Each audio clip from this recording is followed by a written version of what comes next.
ஜெபம் பண்ணலாம். எங்கள் அன்பின் தகப்பனே, அப்பா, நீங்க மிகுந்த இரக்கம் உள்ளவங்க, மிகுந்த கிருபை உள்ளவங்க. ஆண்டவரே, நாங்க மீண்டுமாக இந்த சத்தியத்தை நாங்க எல்லாரும் சேர்ந்து படிப்பதற்கு இந்த வாய்ப்பை கொடுத்ததுக்காக ஸ்தோத்திரம்ப்பா. நாங்க எல்லாரும் சேர்ந்து ஜெபிப்பதற்கும் உங்கள்கிட்ட பேசுவதற்கும் நீங்க கொடுத்த வாய்ப்புக்காய் நன்றி. இந்த நேரத்துல அப்பா, நாங்க எல்லாரும் சேர்ந்து தீர்க்க தரிசனங்களை ஏன் படிக்க வேண்டும் என்ற தலைப்பை நாங்க ஆராயிருக்கிறோம். ஆண்டவரே, நான் ஒன்றுமே இல்லப்பா. உங்க வேத வசனத்திலிருந்து பரிசுத்த ஆவியானவர் எங்களுக்கு கற்றுக் கொடுப்பாராக. நாங்கள் ஒவ்வொருவரும் ஆண்டுடைய சத்தத்தை கேட்கணும்ப்பா. மனுஷ சத்தம் அல்ல, தேவனுடைய சத்தத்தை கேட்கணும். அதை நாங்கள் எளிமையாய் நாங்கள் புரிந்து கொள்ள கர்த்தர் எங்களுக்கு உதவி செய்ய வேண்டுமாய் இயேசுவின் வழியாய் நாங்கள் செபிக்கிறோம் நல்ல பிதாவே. ஆமென். ரொம்ப முக்கியமான ஒரு காரியத்தை நம்ம இன்னைக்கு என்ன செய்ய போறோம், நம்ம தியானிக்க போறோம். சரிங்களா? ஏன் தீர்க்க தரிசனங்களை படிக்கணும்? ஆண்டவர் நமக்கு அநேக புஸ்தகங்களை வேதாகமத்துல கொடுத்திருக்கிறாங்க, அப்படிதானங்க? மொத்தம் 66 புஸ்தகங்கள் இருக்குது. இப்ப பழைய ஏற்பாட்டிலையும் அநேக தீர்க்க தரிசன புஸ்தகங்கள் என்ன செய்து இருக்குது. ஆதி ஆகமத்திலையும் அநேக தீர்க்க தரிசனங்கள் இருக்கிறத நம்ம என்ன செய்ய முடியும், நம்ம பார்க்க முடியும். சங்கீத புஸ்தகம் ஒரு தீர்க்க தரிசனங்கள் அடங்கின புஸ்தகங்களாக இருக்குது. அதுலயும் இயேசுவினுடைய மரணத்தை குறித்து சங்கீத புஸ்தகங்கள்லாம் தீர்க்க தரிசனமாக சொல்லப்பட்டிருக்குது. ஏசாயா புஸ்தகம், எரேமியா புஸ்தகம், எசேக்கியேல் புஸ்தகம், இப்படி பல புஸ்தகங்கள் தீர்க்க தரிசனங்களை உடையதாக இருக்குது. சரிங்களா? இப்படி இருக்கு. இப்ப இருக்கிற பட்சத்துல நம்ம ஏன் இந்த காலகட்டத்துல தானியேல் வெளிப்படுத்தல் இந்த தீர்க்க தரிசனங்களை ஏன் நம்ம படிக்கணும்? அததான் நம்ம என்ன செய்ய போறோம், நம்ம ஆராய போறோம். மொத்தம் ஒரு 5ல இருந்து ஒரு 6 கருத்துக்களை நம்ம படிக்க போறோம். 5ல இருந்து 6 கருத்துக்களை ஜெப சிந்தையோடு நீங்க என் கூட வரும்படி நான் கேட்டுக்கொள்றேன். ஜெபத்தோடு. பாயிண்ட் நம்பர் 1, நான் உங்களுக்கு போன வாரம் சொன்னது போலதான் நான் அந்த பாயிண்ட் என்ன பாயிண்ட்னு சொல்லுவேன், அது கீழே வசனம் சொல்லுவேன். நீங்க நோட்ஸ் எடுக்கும் போது வெறும் வசனத்தை மாத்திரம் குறிச்சு வைக்காதுங்க. அந்த வசனத்தை படிக்கும் போது நம்ம என்ன கருத்தை படிக்கிறோமோ அந்த கருத்தை பிராக்கெட்ல எழுதி வச்சுக்கோங்க. சரிங்களா? அதாவது இப்ப பாயிண்ட் நம்பர் 1னா அந்த பாயிண்ட் நம்பர் 1க்கு என்ன ஒரு தலைப்பு சொல்றோம், அது 1. கீழே வசனங்களை எழுதும் போது வெறும் நீங்க உதாரணத்துக்கு தானியேல் 1:1, தானியேல் 2:1 அப்படி மாத்திரம் எழுதாம அந்த வசனத்துக்கு என்ன கருத்துக்களை ஆண்டவர் நமக்கு சொல்லி தர்றாங்க அதை ஒரு சுருக்கமா பிராக்கெட்ல போட்டுக்கங்க. அப்பதான் நீங்க திரும்பி பார்க்கும்போது இந்த வசனத்துக்கு என்ன கருத்து படிச்சோம் அப்படின்னு நமக்கு ஞாபகம் இருக்கும். சரிங்களா? இல்லாட்டா அது உங்களுக்கு ஞாபகம் இருக்காது. அதனால அந்த வசனத்துக்கு ஏற்ற கருத்துக்களை நீங்க போட்டுக்கங்க. சரிங்களா? இப்ப நம்ம என்ன தலைப்பு, மெயின் தலைப்பு என்ன? மெயின் தலைப்பு வந்து தீர்க்க தரிசனங்களை ஏன் நாம் படிக்க வேண்டும். இப்ப அது கீழே ஒரு 5 இல்ல 6 சப்டைட்டில்ஸ், ஒரு சின்ன சின்ன தலைப்பின் கீழே படிக்க போறோம். அதுல முதலாவது தலைப்பு என்ன, முதலாவது பாயிண்ட் நம்பர் 1, அதுல முதலாவது குறிச்சு வச்சுக்கோங்க. சரிங்களா? தேவனை அறிந்து கொள்வதற்காக நாம் தீர்க்க தரிசனங்களை படிக்கணும். தேவனை அறிந்து கொள்வதற்காக, டு நோ காட், உன்னதமானவரை அறிந்து கொள்வதற்காக. டு நோ காட்னு போட்டுக்காங்க இங்கிலீஷ்ல, டு நோ காட், தமிழ்ல உன்னதமானவரை அறிந்து கொள்வதற்காக, தேவனை அறிந்து கொள்வதற்காக இந்த தீர்க்க தரிசனங்களை படிக்கணும். போலாமா? இப்ப நம்ம அநேக வசனங்களை நம்ம என்ன செய்ய போறோம், நம்ம படிக்க போறோம். என்னென்ன வசனங்களை நம்ம ஆராய போறோம் அப்படின்னா, தானியேல் புஸ்தகம் நம்ம போலாம். தானியேல் புஸ்தகத்துக்கு போலாம். தானியேல் புஸ்தகத்துல 4வது அதிகாரத்துக்கு போலாம். நம்ம தானியேலே படிக்க போறோம், வெளிப்படுத்தலே படிக்க போறோம். இந்த தேவனை அறிந்து கொள்ளதான் தீர்க்க தரிசனமா? பொதுவா இன்னைக்கு தீர்க்க தரிசனங்களை ஏன் படிக்கணும் அப்படின்னா எல்லாரும் என்ன சொல்றாங்க, பொதுவா 666 குறிச்சு படிக்கணும், மிருகத்தின் முத்திரையை குறித்து நம்ம படிக்கணும், குதிரைகளை குறித்து நம்ம படிக்கணும், சிலையை குறித்து படிக்கணும், சுரூபத்தை குறித்து படிக்கணும், எக்காலங்களை குறித்து படிக்கணும். இதெல்லாம் இருக்குது. இதெல்லாம் இன்னொரு பக்கத்துல இருக்குது. ஆனா உண்மையிலேயே ஆண்டவர் இந்த தானியேல் வெளிப்படுத்த தீர்க்க தரிசன புஸ்தகத்தை ஏன் கொடுத்தாங்க அப்படின்னா, நம்ம தேவனை அறிந்து கொள்வதற்காக, தேவன் எப்படிப்பட்டவரு என்பதை நம்ம அறிந்து கொள்ளணும் என்பதற்காக ஆண்டவர் கொடுத்தாங்களாம். பார்க்கலாமா? தானியேல் 4வது அதிகாரத்துக்கு போலாம். தானியேல் 4வது அதிகாரத்துல இங்க 17வது வசனத்துல தேவன் எப்படிப்பட்டவர் என்பதை சொல்லப்பட்டிருக்கு பாருங்களேன்.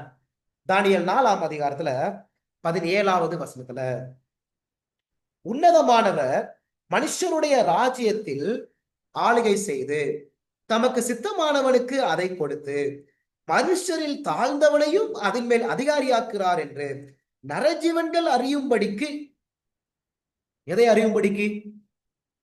அந்த வசனம் பாருங்களேன். உன்னதமானவர் மனுஷருடைய ராஜ்யத்தில் ஆளுகை செய்து தமக்கு சித்தமானவனுக்கு அது கொடுத்து மனுஷரில் தாழ்ந்தவனையும் அதன் மேல் அதிகாரியாக்கிறார் என்று நரஜீவன்கள் அறியும்படிக்கு என்று சொல்லப்படுது. தேவனை குறித்து எதை நம்ம அறிஞ்சுக்கணுமா இந்த வசனத்திலிருந்து? உன்னதமானவர் தான் மனுஷருடைய ராஜ்யத்தில் ஆளுகை செய்கிறார், அதை நம்ம அறிஞ்சுக்கணும். வேற என்ன அறிஞ்சுக்கணும் தேவனை பற்றி? தமக்கு சித்தமானவனுக்கு அதை கொடுக்கிறாரு, மனுஷரில் தாழ்ந்தவனையும்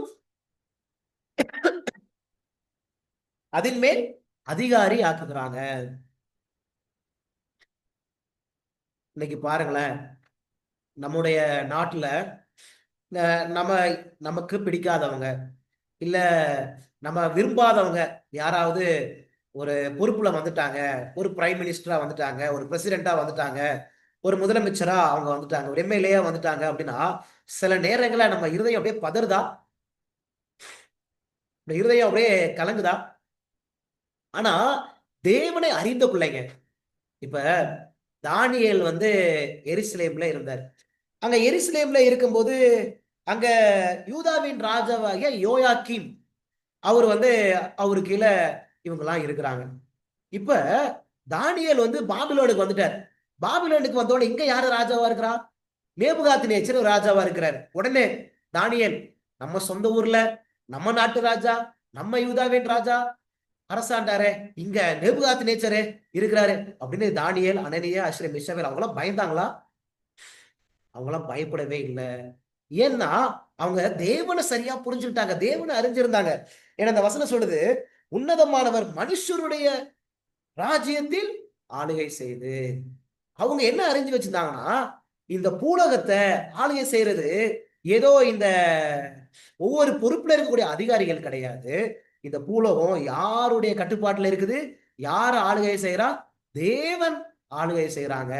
தேவனுடைய கட்டுப்பாட்டுக்குள்ளதான் இந்த உலகம் இருக்குது. நம்ம விரும்பாத, நம்ம எதிர்பார்க்காத ஒரு நபர்கள் ஆட்சியை பிடிச்சாலும் இன்னும் இந்த உலகம் தேவனுடைய கையில தான் இருக்குது என்று சொல்லிட்டு அவங்க ஆண்டவரை முழுமையா அறிஞ்சிருந்தாங்க. அந்த புரிதல் நமக்கு இருக்குதா? சில நேரங்கள் அந்த எலெக்ஷன் ரிசல்ட் வந்தாலே நம்ம எல்லாருமே சோர்ந்து போயிடும்ல. ஆனா எந்த அதிகாரிகள் பொறுப்பெடுத்தாலும் இன்னும் எல்லாரும் யாரு கீழே தான் இருக்கிறாங்க?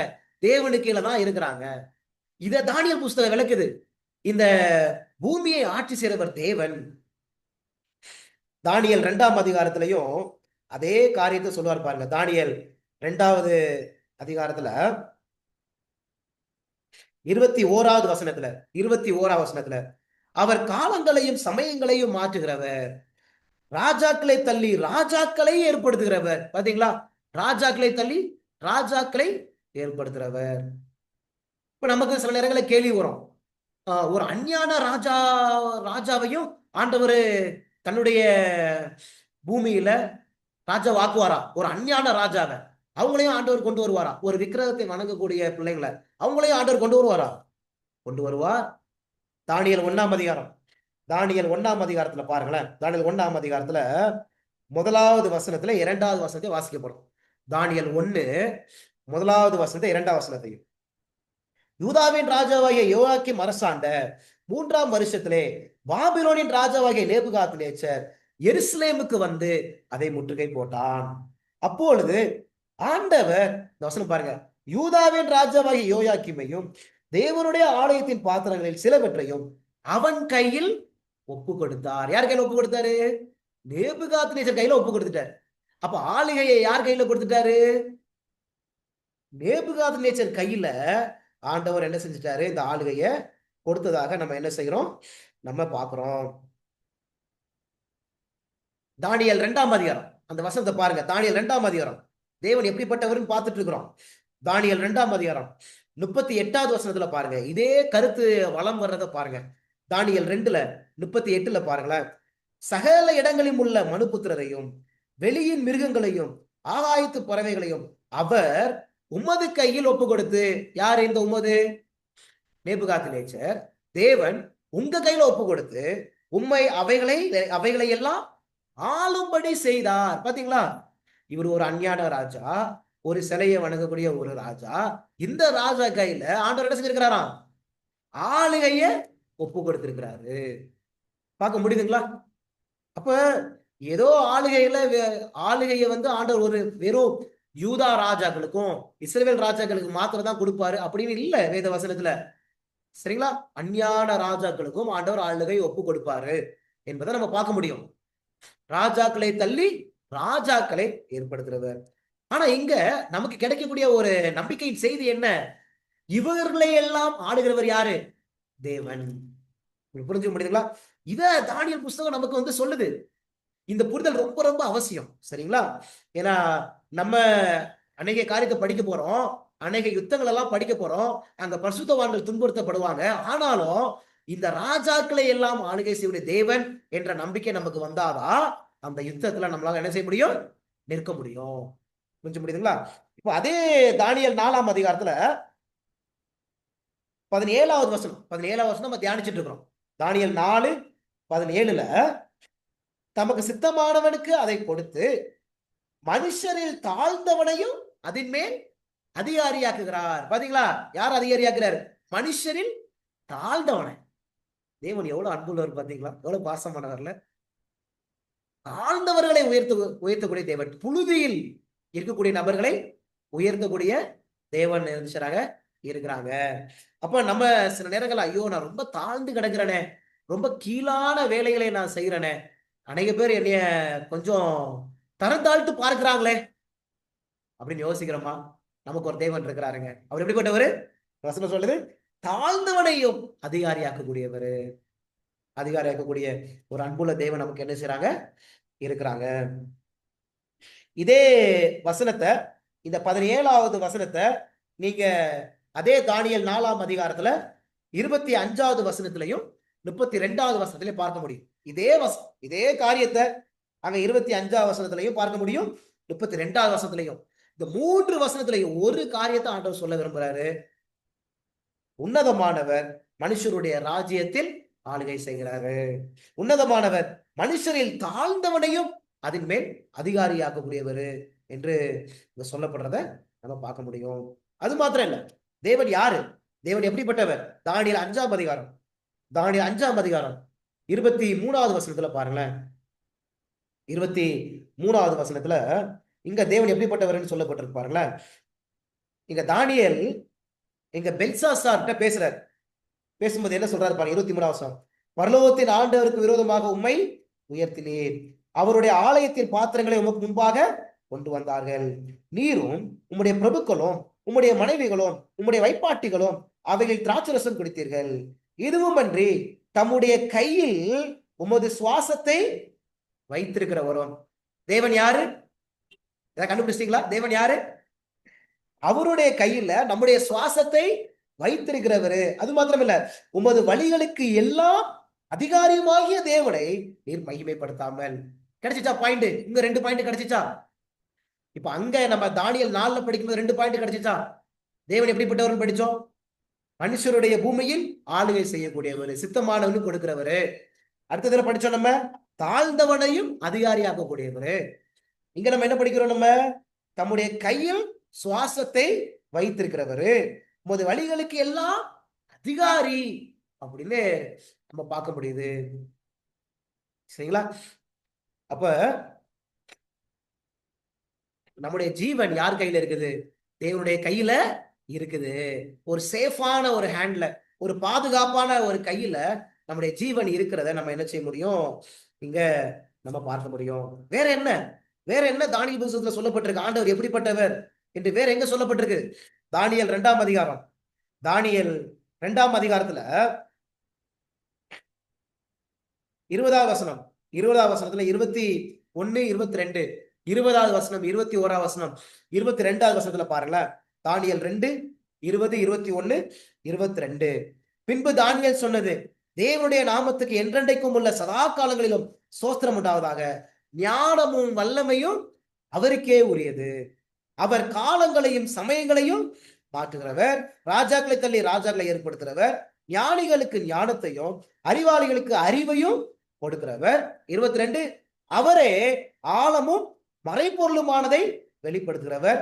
இருள் இருக்கிறதை அவர் அறிவார், வெளிச்சம் அவரிடத்தில் தங்கும். இருக்கா? தேவன் எப்படிப்பட்டவர் என்று இருக்கா? அவர் யாரா? காலங்களையும் சமயங்களையும் மாட்டுகிறவரு. சரிங்களா?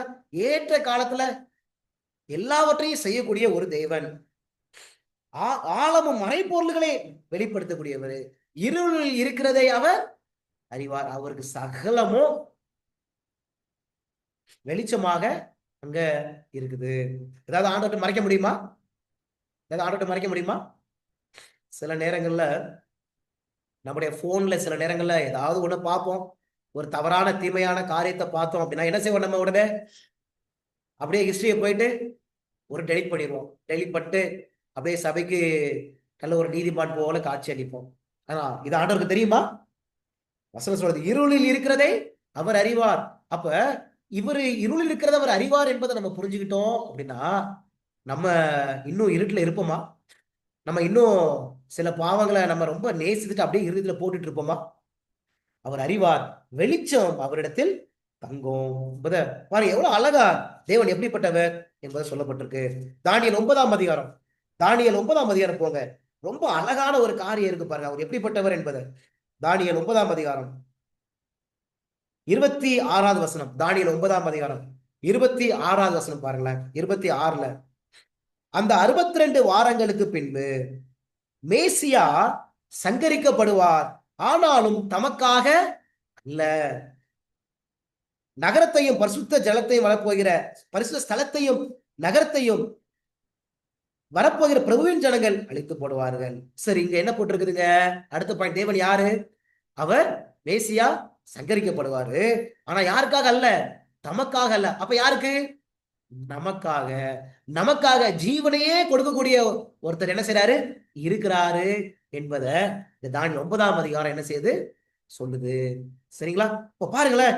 அப்ப இந்த முழு வேதாகமம் முழுவதும் நீங்க நம்ம ஆதியாகமம் வெளிப்படுத்த ஆதியாகமும் மத்தேயு மார்க்கு யோவான் இந்த புஸ்தகத்துல மாத்திரம் தேவனை குறித்து பேசல. தானியேல் வெளிப்படுத்தல் புஸ்தகத்திலையும் தேவனை குறித்து என்ன செய்யப்பட்டிருக்குதுங்க? பேசப்பட்டிருக்கு. ஏதோ இது வெறும் 666 மிருகத்தின் முத்திரை, சின்ன கொம்பு, இங்க சிங்கம், கரடி, சிவிங்கி இவங்களை மாத்திரம் இது பேசப்படல, தேவனை குறித்து பேசப்படுது. சரிங்களா? இப்ப வெளிப்படுத்தல் போவோமா? வெளிப்படுத்தல் புஸ்தகம் போலாம். வெளிப்படுத்தல் புஸ்தகத்துல 1வது அதிகாரத்துக்கு போலாம். 1வது அதிகாரத்துல இங்க தானியேல் வெளிப்படுத்தல் புஸ்தகத்துல தேவனை குறித்து சொல்லப்பட்டிருக்கா? வெளிப்படுத்தல் 1வது அதிகாரத்துல பாருங்களேன், 4வது வசனத்துல பார்க்கலாம். 4, 5 இந்த வசனங்களை நல்லா பாருங்களேன். யோவான் ஆசியாவில் உள்ள 7 சபைகளுக்கு எழுதுகிறதாவது, இருக்கிறவரும் இருந்தவரும் வருகிறவருமானவராலும் அவருடைய சிங்காசனத்துக்கு முன்பாக இருக்கிற 7 ஆவிகளாலும் உண்மையுள்ள சாட்சியும் மரித்தோரில் இருந்து முதற் பிறந்தவரும் பூமியின் ராஜாக்களுக்கு அதிபதியும் ஆகிய இயேசு கிறிஸ்துவினாலும் உங்களுக்கு கிருபையும் சமாதானமும் உண்டாவதாக. என்ன இருக்குது? அவர் யாருன்னு இருக்குதா? இருக்கிறவரும் இருந்தவரும் வருகிறவருமான அவர் யாருன்னு இருக்குதா? அடுத்த 5 வருஷத்துல உண்மையுள்ள சாட்சி, மரித்தோரிலிருந்து முதற் பிறந்தவர். இந்த வசனங்கள்ல ஒரு சில காரியம் புரியாம இருக்கும். 7 ஆவி, இந்த 7 ஆவினா என்ன அப்படின்னா 7 ஆவிகள் இருக்குதா? அவருடைய சிங்காசனத்துக்கு முன்பாக இருக்கிற 7 ஆவிகள், இதெல்லாம் நம்ம படிக்க போறோம். சரிங்களா? இந்த 7 ஆவிகள்லாம் என்ன? மரித்தோரிலிருந்து முதற் பிறந்தவர் அப்படின்னு இருக்கு. அதுக்கு அர்த்தம் என்ன? அப்ப ஏசப்பா எழுப்புறதுக்கு முன்பாகவே அநேக பேர் உயிரோடு எழுந்தாங்க, அப்படித்தானே? மரித்தோர்ல இருந்து மரித்தவங்க எழுந்த மரிச்சவங்க எழுந்தவங்க இருக்காங்களா இல்லையா? ஏசப்பாக்கு முன்னாடியே ஏசப்பாவே எழுப்பினார், அப்படித்தானே? சில பேர் லாசருவை எழுப்பினார் ஏசப்பா. எவருடைய மகள ஆண்டவர் என்ன செய்றாரு? எழுப்பினாரு. வேற ஒரு வாலிபன் ஆண்டவர் என்ன செஞ்சாங்க? எழுப்பினாங்க. பழைய பாட்டுல எலியா ஒரு மகனை என்ன செஞ்சாரு? அங்க எழுப்பினாரு. இதையெல்லாம் நம்ம என்ன செய்யறோம்? நம்ம பாக்குறோம். சரிங்களா? ஆனா இங்க மரித்தோர்ந்து முதல் பிறந்தவர் அப்படின்னு இருக்குது. அதோட அர்த்தம் என்ன? இதையெல்லாம் நம்ம என்ன செய்ய போறோம்? நம்ம பார்க்க போறோம். இப்ப அடுத்தது வெளிப்படுத்தல் 2ஆம் அதிகாரத்துக்கு போலாம். 2ஆம் அதிகாரத்துல வேற என்ன காரியம்லாம் இருக்குது? 2ஆம் அதிகாரத்துல வசனம் பாருங்க. வசனத்துல இயேசு யாரை குறித்து சொல்லப்பட்டிருக்கு பாருங்க. எபேசு சபையின் தூதனுக்கு நீ எழுத வேண்டியது என்னவெனில் 7 நட்சத்திரங்களை தமது வலது கரத்தில் ஏந்தி கொண்டு 7 பொன் குத்து விளக்குகளின் மத்தியிலே உலாவி கொண்டிருக்கிறவர் சொல்லுகிறதாவது அப்படின்னு இருக்கு. சரிங்களா? இந்த வசனத்துல என்ன சொல்லப்பட்டிருக்குது? 7 நட்சத்திரங்களை தமது வலது கரத்தில் ஏந்தி கொண்டு. யார் இந்த நட்சத்திரம்? சரி, இதை என்ன பார்க்கலாம். வெளிப்படுத்தல் 1 20 வசனம் பாருங்க. வெளிப்படுத்தல் 1 20 வசனத்துல, என் வலது கரத்தில் நீ கண்ட 7 நட்சத்திரங்களின் ரகசியத்தையும் 7 பொன் குத்து விளக்குகளின் ரகசியத்தையும் எழுது. அந்த 7 நட்சத்திரங்கள் 7 சபையின் தூதர்களாம். நீ கண்ட 7 குத்து விளக்குகளும் 7 சபைகளாம். அப்ப நான் 7 நட்சத்திரங்கள் யாரு? கிடைச்சிச்சா? ஒருவேளை ஆன்சர் கிடைச்சவங்க நீங்க சாட் பாக்ஸ்ல பதிவு செய்யுங்க. 7 சபை. நீங்க 7 நட்சத்திரம் என்பது 7 சபை. 7 குத்து விளக்கு 7 சபையா? 7 நட்சத்திரங்கள். 7 நட்சத்திரங்கள் என்பது 7 சபைகளின் தூதர்கள். சரிங்களா? 7 குத்து விளக்குனா யாரு? 7 சபைகள். 7 சபைகளை குறித்து பேசுது. இப்ப ஏசப்பா சொல்றாரு 2ஆம் அதிகாரத்துல முதல் வசனத்துல 7 நட்சத்திரங்களை தமது வலது கரத்தில் ஏந்தி கொண்டு, அப்படின்னு என்ன அர்த்தம்? சபையின் தூதர்களே. 7 சபை தூதர்கள் யாரோட கையில இருக்கிறாங்க? இயேசுவின் கையில அவங்க இருக்கிறாங்க. சரி, 7 பொன் குத்துவிளக்கின் மத்தியில உலாவி கொண்டிருக்கிறவர் அப்படின்னு என்ன அர்த்தம்? சபைகளின் நடுவில் அவர் என்ன செய்யறாரு? உலாவி கொண்டிருக்கிறாரு அப்படின்னு அர்த்தம். சரிங்களா? இது ரொம்ப முக்கியம் இல்லையா? இந்த நீங்க வெளிப்படுத்தல உங்க எல்லாருக்கும் ஹோம்வொர்க். நான் இதை முன்னாடியே சொல்லியிருக்கணும். இப்ப நம்ம தானியல் வெளிப்படுத்தல் புத்தகத்தை படிக்க ஆரம்பிச்சிட்டோம், அப்படிதானே? நீங்க எல்லாருமே தானியல் புத்தகத்தை 10 முறை படிக்கணும். தானியல் எத்தனை அதிகாரம் இருக்கு? தானியல்ல யாராவது தானியல்ல மொத்தம் எத்தனை அதிகாரங்கள் இருக்குது? 12. தானியல்ல 12 அதிகாரம் இருக்குது. வெளிப்படுத்தல எத்தனை அதிகாரம் இருக்கு? வெளிப்படுத்தல 22 அதிகாரங்கள் இருக்கு. சரிங்களா? ரொம்ப தேங்க்ஸ். மறந்துடக்கூடாதுங்க. சரிங்களா? தானியல்ல 12 அதிகாரம் இருக்கு. வெளிப்படுத்தல 22 அதிகாரங்கள் இருக்கு. சரிங்களா? நீங்க எல்லாருமே இனிமேல் தானியல் புத்தகத்தை ஒரு 10 முறையாவது வாசித்துடணும். 12 அதிகாரத்தை 10 முறையாவது ஜெபத்தோடு நிதானமா ஒருமேடு வாசித்துடணும். அதே போல வெளிப்படுத்தல் தீர்க்கதரிசன புஸ்தகத்தையும் 10 முறையாவது ஜெபத்தோடு என்ன செஞ்சிடணும்? வாசிச்சிடணும். சரிங்களா? நீங்க மறந்துடக்கூடாது. இப்ப வெளிப்படுத்தல் 1ஆம் அதிகாரத்துல 2ஆம் அதிகாரம் 3ஆம் அதிகாரம், வெளிப்படுத்தல் 1, 2, 3 இந்த 3 அதிகாரமும் 7 சபைகளை குறித்து என்ன செய்கிறது? பேசுகிறது. சரிங்களா? 7 சபைகளை குறித்து பேசு. இதை 7 சபையை குறித்து பேசும்போது ஒவ்வொரு சபைக்கு முன்னாடி சபையை குறித்து ஆண்டவர் அறிமுகப்படுத்தும் போது எப்படி அறிமுகப்படுத்துவார் தெரியுமா? உதாரணத்துக்கு இப்ப நம்ம பார்த்தோம், எபேசு சபையை குறித்து பார்த்தோம். பேசும்போது தன்னை அவர் முதலாவது வெளிப்படுத்துறாரு. என்ன சொல்றாரு? இந்த 7 சபையினுடைய தூதர்கள் யார் கையில இருக்கிறாங்க? என்னுடைய கையில இருக்கிறாங்க. இந்த 7 சபையின் மத்தியில நான் என்ன செய்யறேன்? நான் உலாவி கொண்டிருக்கிறேன் அப்படின்னு ஆண்டவர் அங்க சொல்றாரு. ஆனா இந்த சபையை நீங்க பாத்தீங்க அப்படின்னா அந்த சபைகள்லாம் எப்படி காணப்படும் தெரியுமா?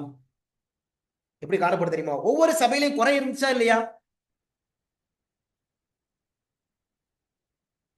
ஒரு சபையில பாத்தீங்கன்னா குறை மாத்திரம் தான் இருக்கும். நீங்க லவோதிக்கே சபையை நீங்க படிச்சு பாருங்க, அதுல குறைகள் மாத்திரம் தான் இருக்கும்.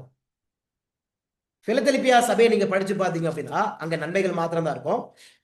மற்ற சபைகளை நீங்க பாத்தீங்க அப்படின்னா நன்மைகள் இருக்கும், குறைகளும் அங்க இருக்கும்.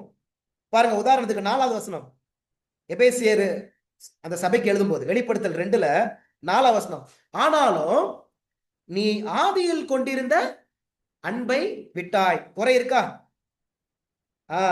அங்க அப்படி சொல்றாரு, அன்பை விட்டாய் என்று உன் பேரில் எனக்கு ஒரு குறை உண்டு அப்படின்னு ஆண்டவர் அங்க சொல்றாரு. 14வது வசனம், வெளிப்படுத்தல் 2ல 14வது வசனம் பாருங்க, ஆகிலும் சில காரியங்களை குறித்து உன் பேரில் எனக்கு குறை உண்டு. இருக்குதா? 20வது வசனம் பாருங்க, 20வது வசனத்துல ஆகிலும் உன் பேரில் எனக்கு குறை உண்டு. இருக்குதுங்களா? உன் பேரில் எனக்கு குறை உண்டு அப்படின்னு ஆண்டவர் சொல்றார். சரிங்களா? அதுக்கப்புறம் இன்னொரு வசனத்தையும் நம்ம வாசிக்கலாம் பாருங்களேன். 1வது வசனம் 3ஆம் அதிகாரம் 1ஆம் வசனம், வெளிப்படுத்தல் 3வது அதிகாரத்துல வசனத்துல பாருங்களேன். இங்கேயும் சொல்றாரா இல்லையான்னு பாருங்க. வெளிப்படுத்தல் 3:1 சர்தை சபையின் தூதனுக்கு எழுத வேண்டியது என்னவெனில், தேவனுடைய 7 ஆவிகளையும் 7 நட்சத்திரங்களையும் உடையவர் சொல்லுகிறதாவது, உன் கிரியைகளை அறிந்திருக்கிறேன், நீ உயிருள்ளவன் என்று பெயர் கொண்டிருந்தும் செத்தவனாய் இருக்கிறாய். சரிங்களா? அப்ப இங்க ஆண்டவர் இந்த சபையுடைய குறைகளை சொல்றாங்களா? இருக்கிறாங்க. வெளிப்படுத்தல் 3ல 17வது வசனம், இங்க ஒரு சபையுடைய குறையை சொல்றாங்க பாருங்க. நீ நிர்பாக்கியம் உள்ளவனும் பரிதபிக்கப்படத்தக்கவனும் தரித்திரனும். சரிங்களா? இதெல்லாம் நீங்க படிச்சு பாருங்க. இப்படி அநேக வசனங்கள் இருக்குது. அப்ப ஆண்டவர் இந்த சபைகள்ல இருக்கக்கூடிய குறைகளை தேவன் என்ன செய்யறாங்க இங்க சொல்றத பாக்குறோம். ஆனாலும் ஆண்டவர் என்ன சொல்றாரு? நான் உலாவி கொண்டிருக்கிறேன், என் கையில தூதர்கள் இருக்கிறாங்க. அப்படின்னா என்ன அர்த்தம்? நான் இன்னும் தூத அனுப்புறேன். உங்கள்ட்ட குறை இருக்குதுப்பா, ஆனா இன்னும் உங்களுக்கு நான் தூத நான் அனுப்புறேன்ப்பா. உங்கள்ட்ட குறை இருக்குப்பா, ஆனா நான் உங்கள்ட்ட இன்னும் உலாவி கொண்டிருக்கிறேன். எதுக்கு உலாவி கொண்டிருக்கிறேன்? எதுக்கு நடுவில் உலாவி கொண்டிருக்கிறேன்? 7 பொன் குத்து விளக்குகளின் மத்தியிலே உலாவி கொண்டிருக்கிறேன் அப்படின்னு சொல்றாரு. இப்படிதானே? எபேசியர் 2:1 7 பொன் குத்து விளக்கு மத்தியில உலாவி கொண்டிருக்கிறேன் அப்படின்னு சொல்றாரு. எதுக்கு குத்து விளக்கு மத்தியில எதுக்கு உலாவி கொண்டிருக்கணும்? இந்த குத்து விளக்கு எரியணும், இந்த சபையின் தூதர்கள் எரியணும் அப்படின்னா என்ன என்ன வேணும்? என்ன வேணும்? அப்படித்தானே? என்ன இருந்தாதான் அந்த குத்து விளக்கு எரியும். அப்ப ஆண்டவரு அந்த குத்து விளக்க பார்த்துட்டே இருக்கிறாரு. அது அடிக்கடி என்ன ஆகுது? கொஞ்சம் டிம் ஆகுது, கொஞ்சம் அந்த எரிகிற அந்த பிரகாசம் குறையுது, கொஞ்சம் குறை இருக்குது. இப்ப ஆண்டவருக்கு உலாவி கொண்டிருக்கிறாரு. கொஞ்சம் எண்ணெய ஊற்றுவோம், ஆவியானவரை இன்னும் அதிகமா கொடுப்போம், இன்னும் ஆவியின் பலத்தை அதிகமா அனுப்புவோம், ஆவின் சத்தியத்தை அதிகமாக கொடுப்போம் என்று சொல்லி ஆண்டவர் உலாவி கொண்டிருக்கிறாரு. எவ்வளவு அன்புள்ள ஆண்டவர் பாத்தீங்களா? அந்த சபையில குறை இருக்குதே அப்படின்னு சொல்லிட்டு ஆண்டவர் அப்படியே கைவிடக்கூடிய தேவன் அல்ல. எப்படியாவது அந்த சபையை பிரகாசிக்க வைக்கணும். அந்த சபையில இருக்கிற ஒவ்வொரு விசுவாசியையும், ஒவ்வொரு தூதனையும், தூதை அறிவிக்கின்ற ஒவ்வொரு பிள்ளைகளையும் பிரகாசிக்க வைக்க வேண்டும் என்று சொல்லி கர்த்தர் அப்படி என்ன செய்து இருக்கிறாரு? உலாவி கொண்டே இருக்கிறாரு. இத தீர்க்கதரிசன புஸ்தகம் சொல்லுதா இல்லையா? இத தீர்க்கதரிசன புஸ்தகம் சொல்லுது. சரிங்களா? அப்ப நம்ம தேவனை இப்படி அறிஞ்சு வச்சுக்கிட்டாதான் நம்மளால கடைசி காலத்துல என்ன செய்ய முடியும்? நம்மளால நிக்க முடியும். அப்ப நம்ம தேவனையே அறியல. இப்படி இப்படி தேவனை அறியாம வெறும் 666 வெறும் முத்திரை, வெறும் ஸ்திரீ, இதை மாத்திரம் நம்ம தெரிஞ்சு வச்சுக்கிட்டோம் அப்படின்னா நம்மளால நிற்கவே முடியாது. அதனாலதான் ஆண்டவர் இந்த தீர்க்க தரிசனங்கள்ல தேவனை நம்ம அறிந்து கொள்ள வேண்டும் என்று விரும்புகிறார். சரிங்களா? நீங்க இனிமேல் தானியேல் புத்தகத்தை வாசிக்க போறீங்க, அப்படிதானே? 1ல இருந்து 12ஆம் அதிகாரம் வரைக்கும். எனக்கு முன்னாடியே ஒரு சகோதரியும் சிஸ்டர் உட்கார்ந்து இருக்கிறாங்க, அப்படிதானே? வாசிக்க போறீங்க, அப்படிதானே? தானியேல் 12ஆம் அதிகாரத்தை 10 முறையாவது வாசிக்க போறீங்க. வெளிப்படுத்தல் 1ஆம் அதிகாரம் 22ஆம் அதிகாரம் வரைக்கும் 10 முறை வாசிக்க போறீங்க. அப்ப அதை வாசிக்கும் போது முக்கியமா எதை நம்ம பார்க்கணும்? எதை பார்க்கணும்? முக்கியமா 7 சபை, 7 குத்து விளக்கு, 7 முத்திரை, 7 எக்காலம், இதை மாத்திரம் பார்த்துடக்கூடாது. அதெல்லாம் இருக்குது. தேவன் எப்படிப்பட்டவரு நம்ம அறியணும். தேவனை குறித்த அந்த புரிதல், அவர் எப்படிப்பட்டவர் இல்லை அப்படின்னா நம்ம எல்லாருமே அசைக்கப்பட்டிருக்கோம். நான் பாவம் செய்யும் போது, நான் அப்படியே சில நேரங்கள் ஆண்டவர் விட்டு விலகி போகும்போது அவர் என் கூட இருக்கிறாரா, இல்லை என்னை விட்டு ஓடிறாரா, என்னை பிரகாசிக்கிறதற்கு மீண்டும் முயற்சி செய்வாரா, இதையெல்லாம் நம்ம புரிஞ்சிக்காம இருந்தோம் அப்படின்னா நம்ம எல்லாருமே விழுந்து போயிருவோம். சரிங்களா? அப்ப நான் வெறும் கொஞ்சம் வசனம் தான் உங்களுக்கு நான் வாசித்து காமிச்சிருக்கிறேன். சரிங்களா? இன்னொரு வசனம் ஏன்னா வாசித்துட்டு நம்ம ஓடிடலாம் கொஞ்சம். வெளிப்படுத்தல் புஸ்தகத்துல 17வது அதிகாரத்துல 14வது வசனம், இதை நம்ம ஏற்கனவே படிச்சோம். 17ஆம் அதிகாரம் 14ஆம் வசனம், இவர்கள் ஆட்டுக்குட்டியானவருடனே யுத்தம் பண்ணுவார்கள், ஆட்டுக்குட்டியானவர் கர்த்தாதி கர்த்தரும் ராஜாதி ராஜாவும் இருக்கபடியால் அவர்களை ஜெயிப்பார். யார் அப்ப? ஆட்டுக்குட்டி. இவர் என்ன செய்வாரு? இவரு நமக்காக யுத்தம் பண்ணக்கூடிய தேவன், நமக்கு ஜெயம் கொடுக்கக்கூடிய தேவன். உங்களுக்கு புரிஞ்சுக்க முடியுதுங்களா? அப்ப இந்த புரிதல் நமக்கு வேணும். நமக்கு ஜெயம் கொடுக்கிற ஒருத்தர் இருக்கிறாரு. இந்த புரிதல், தேவனை குறித்த இந்த புரிதல் இல்லாம நம்ம தீர்க்க தரிசனம் படிச்சோம் அப்படின்னா நம்மளால என்ன செய்ய முடியாது? கடைசி காலத்துல வரக்கூடிய நெருக்கடியில நம்ம நிற்கவே முடியாது. சரிங்களா? சரி, இப்படி நீங்க படிச்சு பாருங்க. தானியேல் 1ல இருந்து வெளிப்படுத்தல் 22 வரைக்கும் தேவன் எப்படிப்பட்டவர், அத அந்த கருத்தை புரிஞ்சுக்கிறதுக்காக பைபிள் படிங்க. எப்படி நம்ம மத்தேவு, மார்க், லூக்கா, யோவான் படிக்கும்போது தேவன் எப்படிப்பட்டவர் என்பதை நம்ம தெரிஞ்சுக்குவோம். அப்படித்தானே? அவர் எவ்வளவு அன்பா இருக்கிறாரு, எவ்வளவு பாசமா இருக்கிறாரு, அவர் செய்ய முடியாத காரியத்துல செய்ய வைக்கிறவர், ஒரு கண்ணின் வயிற்றில ஒரு ஒரு கருவை கொண்டு வரக்கூடிய தேவன், அப்ப சாத்தியமில்லாத காரியத்தை சாத்தியப்படுத்தக்கூடியவர் தான் தேவன். அப்படிப்பட்ட தேவனுடைய குணத்தை நம்ம எங்க பார்க்க முடியும்? தானியேல் வெளிப்படுத்த புத்தகத்திலையும் பார்க்க முடியும். அதற்கு தாங்க தீர்க்க தரிசனத்தை ஆண்டவர் கொடுத்திருக்கிறாரு. சரிங்களா? ஏதோ தீர்க்க தரிசனம் வரப்போகிற காரியத்தை அறிவிக்கிறதுக்கு மாத்திரம் அல்ல, அந்த வரப்போகிற காரியத்தை அறிவிக்கக்கூடிய அந்த தேவன் எப்படிப்பட்டவர் என்பதை புரிந்து கொள்வதற்காகவும் தேவன் என்ன செஞ்சிருக்கிறாங்க? தீர்க்க தரிசனங்களை கொடுத்திருக்கிறாங்க. சரி, இப்ப நம்ம தேவனை அறிகிற அறிவுல நம்ம இருக்கும் பொழுது என்ன நடக்கும் பாருங்களேன். என்ன நடக்கும்? 2 பேதுரு புஸ்தகம் நம்ம போலாம். 2 பேதுரு புஸ்தகத்துல ஒரு வசனம் இருக்கு பாருங்க. 1வது அதிகாரம் 8வது வசனம். ஏன் தேவனை அறிகிறது அவ்வளவு முக்கியம் அப்படின்னு பாருங்க. 2 பேதுரு 1வது அதிகாரம் 8வது வசனம் பாருங்க. 8வது வசனத்துல 2 Peter chapter 1 verse 8. இவைகள் உங்களுக்கு உண்டாயிருந்து பெருகினால் உங்களை நம்முடைய கர்த்தராகிய இயேசு கிறிஸ்துவை அறிகிற அறிவிலே வீணரும் கனியேற்றவர்களுமா இருக்க ஒட்டாது. அப்ப தேவனை அறிஞ்சா என்ன நடக்கும்? தேவனை அறிஞ்சா நம்ம எப்படி இருக்க மாட்டோமா? இந்த வசனம் சொல்லுது, வீணரும் கனியேற்றவர்களா இருக்க மாட்டோம். அப்ப தேவனை அறிஞ்சோம்னா நம்மகிட்ட என்ன காணப்படும்? என்ன காணப்படும்? கனி காணப்படும். என்ன கனி? ஆவியின் கனி. அன்பு, சந்தோஷம், சமாதானம், சாந்தம், விசுவாசம், இச்சையடக்கம். 2 பேதுரு 1:8. சரிங்களா? அப்ப யாரு தேவனை அறிகிறாங்களோ அவங்க வாழ்க்கையில என்ன காணப்படும்? தேவனுடைய அன்பு காணப்படும். இப்ப பாருங்களேன், இப்ப ஒரு பையன் இருக்கிறான் அப்படின்னா அந்த பையன் அவங்க அம்மா அப்பாவை அறிகிறான் அப்படின்னா அவங்கள நாளுக்கு நாள் அவங்கள புரிஞ்சு வச்சுக்கிறான்னு வச்சுக்கோ. அவங்க அந்த அம்மா அப்பா அந்த பையனுக்காக எடுக்கிற ஒவ்வொரு முயற்சிகள், ஒவ்வொரு தியாகங்கள், சரிங்களா, அவங்க எவ்வளவு பாடுபடுறாங்க, இதை எல்லாமே அவன் பார்க்கறான். அம்மா அப்பாவை நல்லா தெரிஞ்சுக்கிறான். தெரிஞ்சுக்க அந்த பசங்களுக்கு என்ன ஆகும்? ஏன் அம்மா அப்பா எனக்காக இவ்வளவு தியாகம் செய்யறாங்களே, இவ்வளவு பாடுபடுறாங்களே என்று சொல்லி அந்த பெற்றோரை அவன் நேசிப்பான். அப்படித்தானே? அந்த கனி வந்துடும். அதே போலதான் தேவனை நம்ம அறிய அறிய நமக்குள்ள என்ன வரும்? நமக்கு தேவனுடைய அன்பு நமக்குள்ளாக வரும், தேவனுடைய குணம் நமக்குள்ளாக வரும். புரிஞ்சுக்க முடியுதுங்களா? நம்ம பிரச்சனை என்ன அப்படின்னா, நம்ம தேவனை நேசிக்கணும்னு நினைப்போம், ஆனா கடைசி வரைக்கும் நேசிக்க முடியாது. காரணம், தேவனை நமக்கு தெரியாது.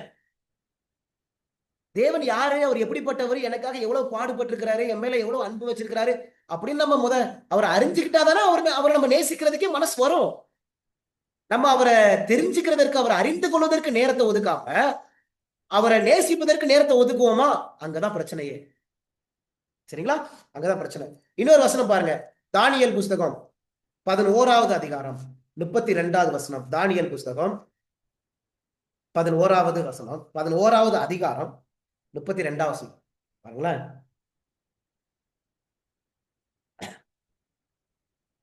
பதினொன்னு 32. உடன்படிக்கைக்கு துரோகிகளா இருக்கிறவர்களை இச்சகம் பேசினால் கள்ள மார்க்கத்தலாக்குவான். தங்கள் தேவனை அறிந்திருக்கிற ஜனங்கள் திடங்கொண்டு அதற்கு ஏற்றபடி செய்வார்கள். என்ன நடக்கும்? வசனம் சொல்லுது, தானியேல் 11:32. பாருங்களேன், தங்கள் தேவனை அறிந்திருக்கிற ஜனங்கள் என்ன செய்வாங்களாம்? திடங்கொள்ளுவாங்களாம். திடங்கொள்றதுனா என்ன? திடங்கொள்றதுனா என்ன? இந்த வார்த்தை, இந்த திடங்கொள், இந்த வார்த்தை எங்க வருது பாருங்களேன். யோசுவா புஸ்தகத்துல 1வது அதிகாரம் போங்களேன்.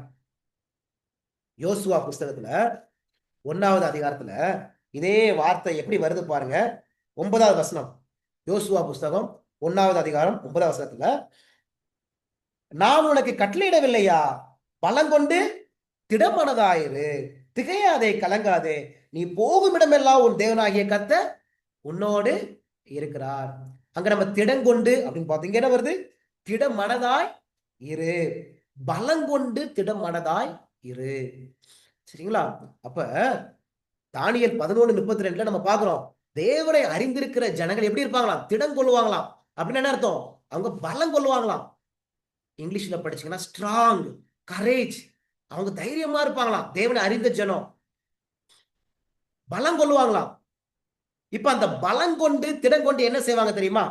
என்ன செய்வாங்க அப்படின்னா, எபேசியர் புஸ்தகம் பாருங்களேன். பைபிள் எவ்வளவு அழகா நம்மகிட்ட பேசுது பாருங்க. இந்த வசனத்தை அப்படியே கொஞ்சம் இணைச்சு பாருங்களேன். இணைச்சு பார்த்தீங்கன்னா எவ்வளவு அழகான ஒரு செய்தியை ஆண்டவர் நமக்கு தாராங்க பாருங்களேன். எபேசியர் புஸ்தகத்துல, எபேசியர் புஸ்தகத்துக்கு போங்க. 6வது அதிகாரம், 6வது அதிகாரத்துல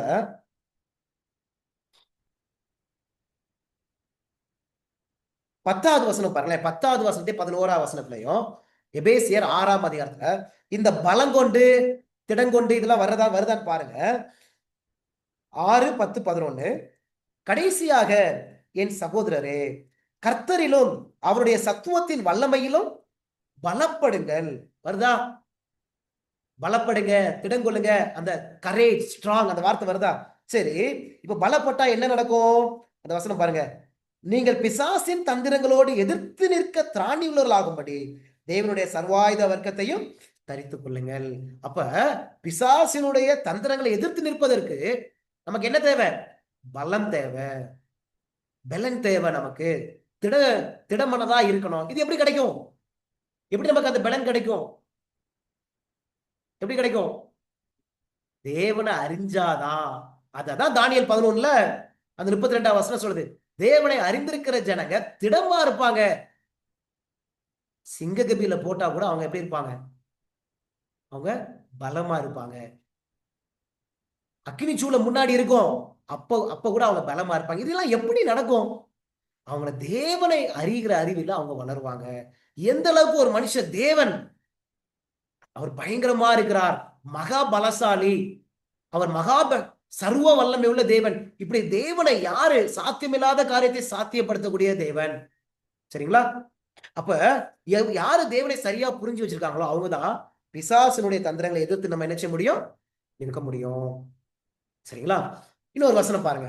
யோவான் புஸ்தகத்துல 17ஆம் அதிகாரம் 3வது வசனம். யோவான் புஸ்தகத்துல 17ஆம் அதிகாரத்துல 3வது வசனம் பாருங்க. 3வது வசனத்துல இங்க ஒரு அருமையான ஒரு வார்த்தை இயேசுப்பா சொல்றாரு பாருங்களேன். தேவனை அறிவது எவ்வளவு முக்கியம் நீங்க பாருங்க. ஒன்றான மெய்தேவனாகிய உம்மையும் நீர் அனுப்பினவருமாகிய இயேசு கிறிஸ்துவையும் அறிவதே நித்திய ஜீவன். எது நித்திய ஜீவனா? ஒன்றான மெய்தேவனாகிய உம்மையும் நீர் அனுப்பினவருமாகிய இயேசு கிறிஸ்துவையும் அறிவதே நித்திய ஜீவன். இருக்குங்களா? அப்புறம் தேவனை இயேசு கிறிஸ்துவை எந்த அளவுக்கு நம்ம அறிகிறோமோ அதுதான் என்னதான்? நித்திய ஜீவன். சரி, இந்த வசனத்துல நித்திய ஜீவன் வந்திருக்குதே, நித்திய ஜீவனா என்ன? இது ஏதோ பரலோகத்தில் நடக்கக்கூடிய அனுபவத்தை குறித்து பேசுதா? பாருங்களேன், இந்த வசனத்துல இந்த நித்திய ஜீவனா என்ன அப்படின்னு சொல்லிட்டு 1 யோவான் புஸ்தகத்துல 5ஆம் அதிகாரத்துல 20வது வசனம். 1 யோவான் புஸ்தகம் 5வது அதிகாரத்துல 20வது வசனம் பாருங்களேன். இவ்வளவு அழகான ஒரு வார்த்தை இருக்கு பாருங்க. அன்றியும் நாம் சத்தியம் உள்ளவரை அறிந்து கொள்வதற்கு தேவனுடைய குமாரன் வந்து நமக்கு புத்தியை தந்திருக்கிறார் என்றும் அறிவோம். அவருடைய குமாரனாகிய இயேசு கிறிஸ்து என்னப்பட்ட சத்தியம் உள்ளவருக்குள்ளும் இருக்கிறோம். இவரே மெய்யான தேவனும் நித்திய ஜீவனுமா இருக்கிறார். 1 யோவான் 5:20வது வசனம். 1 யோவான் 5:20வது வசனத்துல என்ன சொல்லப்பட்டிருக்கு? இவரே மெய்யான தேவனும் நித்திய ஜீவனுமா இருக்கிறார். யார் நித்திய ஜீவன்? இந்த வசனத்துல இயேசு கிறிஸ்து மெய்யான தேவனும் நித்திய ஜீவன். நித்திய ஜீவன் என்பது a person, ஒரு நபர் அப்படின்னு இந்த வசனம் சொல்லுது. அப்படிதானே? நம்ம நித்திய ஜீவன் என்பது என்ன நினைச்சிட்டு இருக்கிறோம்? பரலோகத்துல நித்தியமாய் வாழக்கூடிய ஒரு வாழ்க்கை, மரணம் இல்லாத வாழ்க்கை, அது இருக்குது. ஆனா நம்ம யோவான்ல என்ன சொல்றாரு ஆண்டவரு? இயேசு கிறிஸ்துவை அறிவதே நித்திய ஜீவன். அப்படின்னு என்ன அர்த்தம்? அப்ப எந்த அளவுக்கு இயேசு கிறிஸ்துவை நம்ம அறிஞ்சிருக்கிறோமோ அந்த அளவுக்கு நித்திய ஜீவன் நமக்கு கிடைச்சிரும். அப்படின்னா யார் கிடைச்சிருவா? இயேசு கிறிஸ்துவானவர் நமக்குள்ளாக உருவாக்கப்பட்டுருவாரு. உங்களுக்கு புரியுதுங்களா?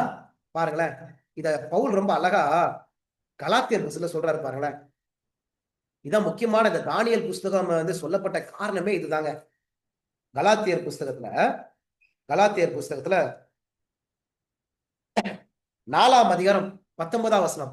கலாத்தியர் 4வது அதிகாரத்துல 19ஆம் வசனத்துல நீங்க பாருங்களேன். 19வது வசனத்துல ரொம்ப அழகான ஒரு, என் சிறு பிள்ளைகளே, கிறிஸ்து உங்களிடத்தில் உருவாகும் அளவும், கிறிஸ்து உங்களிடத்தில் உருவாகும் அளவும் உங்களுக்காக மறுபடியும் கற்ப வேதனை படுகிறேன். இருக்குதா? இப்ப கிறிஸ்து நமக்குள்ள உருவாகக்கூடிய அந்த அனுபவம் எப்ப நடக்கும்? கிறிஸ்துவை, தேவனை எந்த அளவுக்கு நாளுக்கு நாள் நம்ம அறிகிறோமோ அதுலதான் கிறிஸ்து நமக்குள்ளாக என்ன செய்வாங்க? உருவாகாங்க. அந்த நித்திய ஜீவன், கிறிஸ்துவின் வாழ்க்கை, சரிங்களா? கிறிஸ்துவின் வாழ்க்கை, கிறிஸ்துவின் குணம், கிறிஸ்துவானவரே நமக்குள்ள என்ன செய்வாங்க? உருவாவாங்க. அப்படி உருவாகணும் அப்படின்னா நம்ம என்ன செய்யணும்? கிறிஸ்துவையோ பிதாவையோ நாளுக்கு நாள் நம்ம என்ன செய்யணும்? அறிந்து கொள்ளணும். புரிஞ்சுக்க முடியுதுங்களா? இவ்வளவு அழகா வசனம் சொல்லுதா? அப்புறம் தேவனை அறிகிற அறிவு எவ்வளவு முக்கியம் பாத்தீங்களா? அப்ப ஒரு மனுஷன் தேவனை அறிகிற அறிவிலே அவன் வளர்ந்தான் அப்படின்னா அவன் என்ன செய்வான்? அவன் கனி உள்ளவனாக அவன் இருப்பான்னு பார்த்தோம். வேற என்ன பார்த்தோம்? அடுத்தது, தேவனை அறிகிற அறிவில ஒரு மனுஷன் வளருவான் அப்படின்னா பிசாசின் தந்திரங்களுக்கு அவன் என்ன செய்வான்? எதிர்த்து நிற்பான்னு பார்த்தோம். அடுத்தது பார்த்தோம், தேவனை அறிகிற அறிவில ஒரு மனுஷன் வளருவான் அப்படின்னா அவனுக்குள்ளாக யார் உருவாவா? கிறிஸ்துவே என்ன செய்வாங்க? உருவாவாங்க. அவன் கிறிஸ்துவை உடையவனாக காணப்படுவான். கிறிஸ்துவனுடைய குணங்களை உடையவனாக அவன் என்ன செய்வான்? காணப்படுவான். இதுதான் தானியேல் வெளிப்படுத்தல் தீர்க்கதரிசன புஸ்தகத்துடைய பெரிய நோக்கமே. என்ன நோக்கம் அப்படின்னா நம்ம எல்லாருமே தேவனை அறிஞ்சுக்கணும். தேவன் எப்படிப்பட்டவர் என்பதை அறிஞ்சுக்கணும். உங்களுக்கு முன்பாக நான் ஒரு கேள்வியை வைக்கிறேன், சரிங்களா? உங்களுக்கு முன்பாக ஒரு கேள்வி வைக்கிறேன். நீங்க தேவனை அறிஞ்சிருக்கிறீங்களா அப்படின்னு கொஞ்சம் நீங்க சிந்திச்சு பாருங்க. ஒரு 20 வருஷமா இந்த கோபம் என்ற ஒரு பிரச்சனையில சிக்கி இருக்கிறீங்க. கோபம், எந்த சமயத்திலையும் கோவப்படுறது. யாராவது நம்மளை தப்பா சொல்லிட்டாங்கன்னா கோவப்பட்டுருவோம். யாராவது திட்டாங்கன்னா கோவப்படுறது. நம்மளை பத்தி யாராவது தப்பா சொல்லிட்டாங்கன்னா கோவப்படுறது, எமோஷனலா ஆகுறது. இந்த காரியத்துல இருந்து ஆண்டவர் விடுதலையாக்க முடியுமா? முடியுமா? யோசிச்சு பாருங்க. யார் சொல்லுவா விடுதலையாக்க முடியும்? யார் சொல்லுவா? தேவனை அறிஞ்சவங்க மாத்திரம் தான் சொல்ல முடியும். தேவனை அறிஞ்சவங்க மாத்திரம் தான் சொல்ல முடியும். தேவனை அறிஞ்சவங்க சொல்லுவாங்க, என் தேவன் சர்வ வல்லமையுள்ள தேவன், அவரு இந்த பாவத்திலிருந்து எனக்கு விடுதலை கொடுக்க முடியும். சரி, எரிச்சல், இந்த எரிச்சலின் ஆவி இருக்குல்ல, இதுல இருந்து தேவன் விடுதலையாக்க முடியும்னு நம்புறீங்களா? இந்த எரிச்சல் அடையலாமா? எரிச்சல் அடையலாமா? சங்கீத புஸ்தகத்துல, எல்லாரும் சங்கீத புஸ்தகம் போங்களேன். அங்க ஆண்டவர் ஒரு காரியத்தை சொல்றாரு பாருங்க. சங்கீதம் புஸ்தகத்துல 37வது சங்கீதத்துல முத வசனம். 37வது சங்கீதத்துல முத வசனம். வசனம் பாருங்க. பொல்லாதவர்களை குறித்து எரிச்சல் அடையாதே அப்படின்னு இருக்கு. இருக்கா? பொல்லாதவரை குறித்து எரிச்சல் அடையாதே அப்படின்னு இருக்கு. எரிச்சல் இருக்குதா? எரிச்சல் அடையலாமா? அடையக்கூடாது. ஆனா இதை நான் ஜெயிக்க முடியும், ஆண்டவர் எனக்கு வெற்றியை கொடுக்க முடியும் அப்படின்னு நம்ம நம்புறோமா? நம்ம நம்புறோமா? யோசிச்சு பாருங்க. நம்ம நம்புறோமா? யார் நம்புவா தெரியுமா? ஆண்டவர் எனக்கு இந்த எரிச்சல் இருந்து எனக்கு வெற்றி கொடுக்க முடியும். யார் நம்புவா? தேவனை சரியாய் புரிஞ்சவங்க நம்புவாங்க. சரியாய் புரிஞ்சவங்க. நான் பொய் சொல்ற பழக்கம் எனக்கு இருக்குது, இதுல இருந்து எனக்கு ஆண்டவர் விடுதலை கொடுக்க முடியும் அப்படின்னு யார் நம்புவாங்க? யார் ஆண்டவரை அறிஞ்சிருக்கிறாங்களோ சரியாய், என் தேவன் சர்வ வல்லமை உள்ள தேவன், என் பாவத்தை காட்டிலும் அவரு பெரியவர், என்னுடைய பிரச்சனையை காட்டிலும் ஒரு பெரியவர் என்று யாரு தேவனை சரியாய் புரிஞ்சிருக்கிறாங்களோ அவங்க தான் என்ன செய்வாங்க? நம்புவாங்க. சரிங்களா? அப்ப நம்ம கொஞ்சம் சோதித்து பார்ப்போம் நம்ம வாழ்க்கைய. நம்ம தேவனை சரியாய் அறிந்திருக்கிறோமா? ஒருவேளை நம்ம தேவனை சரியாய் அறியலையா? தானியேல் வெளிப்படுத்தின தீர்க்கதரிசன புஸ்தகங்களை படிச்சு பாருங்க. அந்த புஸ்தகம் சொல்லிக் கொடுக்கும் தேவன் எப்படிப்பட்டவர், எப்படிப்பட்ட சூழ்நிலையில இருந்தாலும் என்னை காப்பாற்றக்கூடியவர். நான் சோர்வு அடையும் போது என்னை என்னெல்லாம் செய்வாரு, நான் விளைவிடம் அடையும் போது என்னெல்லாம் செய்வாரு என்று சொல்லி சொல்லக்கூடிய ஒரு புஸ்தகம். நான் இன்னைக்கு இதை படிச்சு கொண்டே இருக்கும்போது ஒரு அதிகாரம் ஒரு வசனம் என்னை ரொம்ப யோசிக்க வச்சுச்சு. எனக்கு ஆண்டவர் மேல ரொம்ப பாசம் வந்துருச்சு. எந்த வசனம் தெரியுமா? ரொம்ப, ஆண்டவரே நீங்க எவ்வளவு அன்புள்ளவங்களா இருக்கீங்க அப்படின்னு. தானியேல் புத்தகத்திலே தான். தானியேல் 10ஆம் அதிகாரம் போங்களேன். தானியேல் 10ஆம் அதிகாரம் போங்க. எல்லாரும் எடுத்துக்கங்க. தானியேல் 10ஆம் அதிகாரத்துல 14வது வசனம். 14வது வசனம் இருந்து பார்க்கலாம். சரிங்களா? 14வது வசனத்தை வந்து பாருங்க. இப்போதும் கடைசி நாட்களில் உன் ஜனங்களுக்கு சம்பவிப்பதை உனக்கு தெரியப்படும்படிக்கு வந்தேன். இந்த தரிசனம் நிறைவேற இன்னும் நாள் செல்லும் என்றான். அவன் இந்த வார்த்தைகளை என்னோட சொல்லுகையில் நான் தலை கவிழ்ந்து தரையை நோக்கி பேச்சற்று போனேன். அப்பொழுது மனுபுத்திரின் சாயலாகிய ஒருவன் என் உதடுகளை தொட்டான். போன வாரம் படிச்சோம். அந்த மனுபுத்திரின் சாயல்லாம் இது யாரை குறிக்குதுன்னு படிச்சோம். நம்ம போன வாரம் இயேசு கிறிஸ்துவை குறித்து பேசுது. என் உதடுகளை தொட்டான். உடனே நான் என் வாயை திறந்து பேசி எனக்கு எதிரே நின்றவனை நோக்கி, என் ஆண்டவனே, தரிசனத்தினால் என் மூட்டுகள் உரண்டன, பலனற்று போனேன் அப்படின்னு சொல்றான். ரொம்ப பலனே இல்லப்பா, எனக்கு பலனே இல்லப்பா அப்படின்னு. 17ஆம் வசனம் பாருங்க. ஆகையால் என் ஆண்டவனுடைய அடியேன் என் ஆண்டவனுடைய பேசக்கூடுவது எப்படி? இனி என்னில் பலன் இல்லை, என்னில் மூச்சும் இல்லை என்றேன். என்ன சொல்றாரு? என் பலனும் இல்லை, என்ன மூச்சும் இல்லை. 18ல அப்பொழுது மனுஷ ரூபமான ஒருவன் திரும்ப என்னை தொட்டு என்னை திடப்படுத்தி, பிரியமான புருஷனே பயப்படாத. என்ன சொல்றாரு? பயப்படாத, உனக்கு சமாதானம் உண்டாவதாக, திடங்கொள் என்றான். இப்படி அவன் என்னோட பேசுகையில் நான் திடங்கொண்டு அவனை நோக்கி, என் ஆண்டவன் பேசுவாராக, என்னை திடப்படுத்தினீரே. எப்படிப்பட்ட தெய்வங்க நமக்கு இருக்கிறார்? இப்படிதானே? இப்படிப்பட்ட தெய்வம் நம்மை திடப்படுத்தக்கூடிய தெய்வம், நம்மளை உற்சாகப்படுத்தக்கூடிய தெய்வம், நம்மளை ஊக்கப்படுத்தக்கூடிய தெய்வம். வசனம் சொல்லுது, நான் பலனட்டு போயிட்டேன், என் மூட்டுகள் பிறண்டு போச்சு ஆண்டவரே. 17ஆம் வசனத்துல என்னில பலன் இல்லப்பா, என்னில மூச்சு இல்லப்பா. அப்ப உனக்கு நீ பயப்படாத, உனக்கு சமாதானம் உண்டாவதாக, திடங்கொள். அப்ப தானியேல் சொல்றேன், நான் திடங்கொண்டு என்னை நோக்கி, இப்ப பேசுங்கப்பா, என்னை திடப்படுத்தினீங்களே. எவ்வளவு பெரிய பாசம் உள்ள தகப்பன் நமக்கு இருக்கிறாரு பாத்தீங்களா?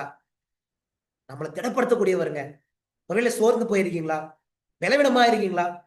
இந்த தானியேல் தீர்க்கதரிசனம் நமக்கு சொல்லுதுங்க, தேவன் எப்படிப்பட்டவர் தெரியுமா?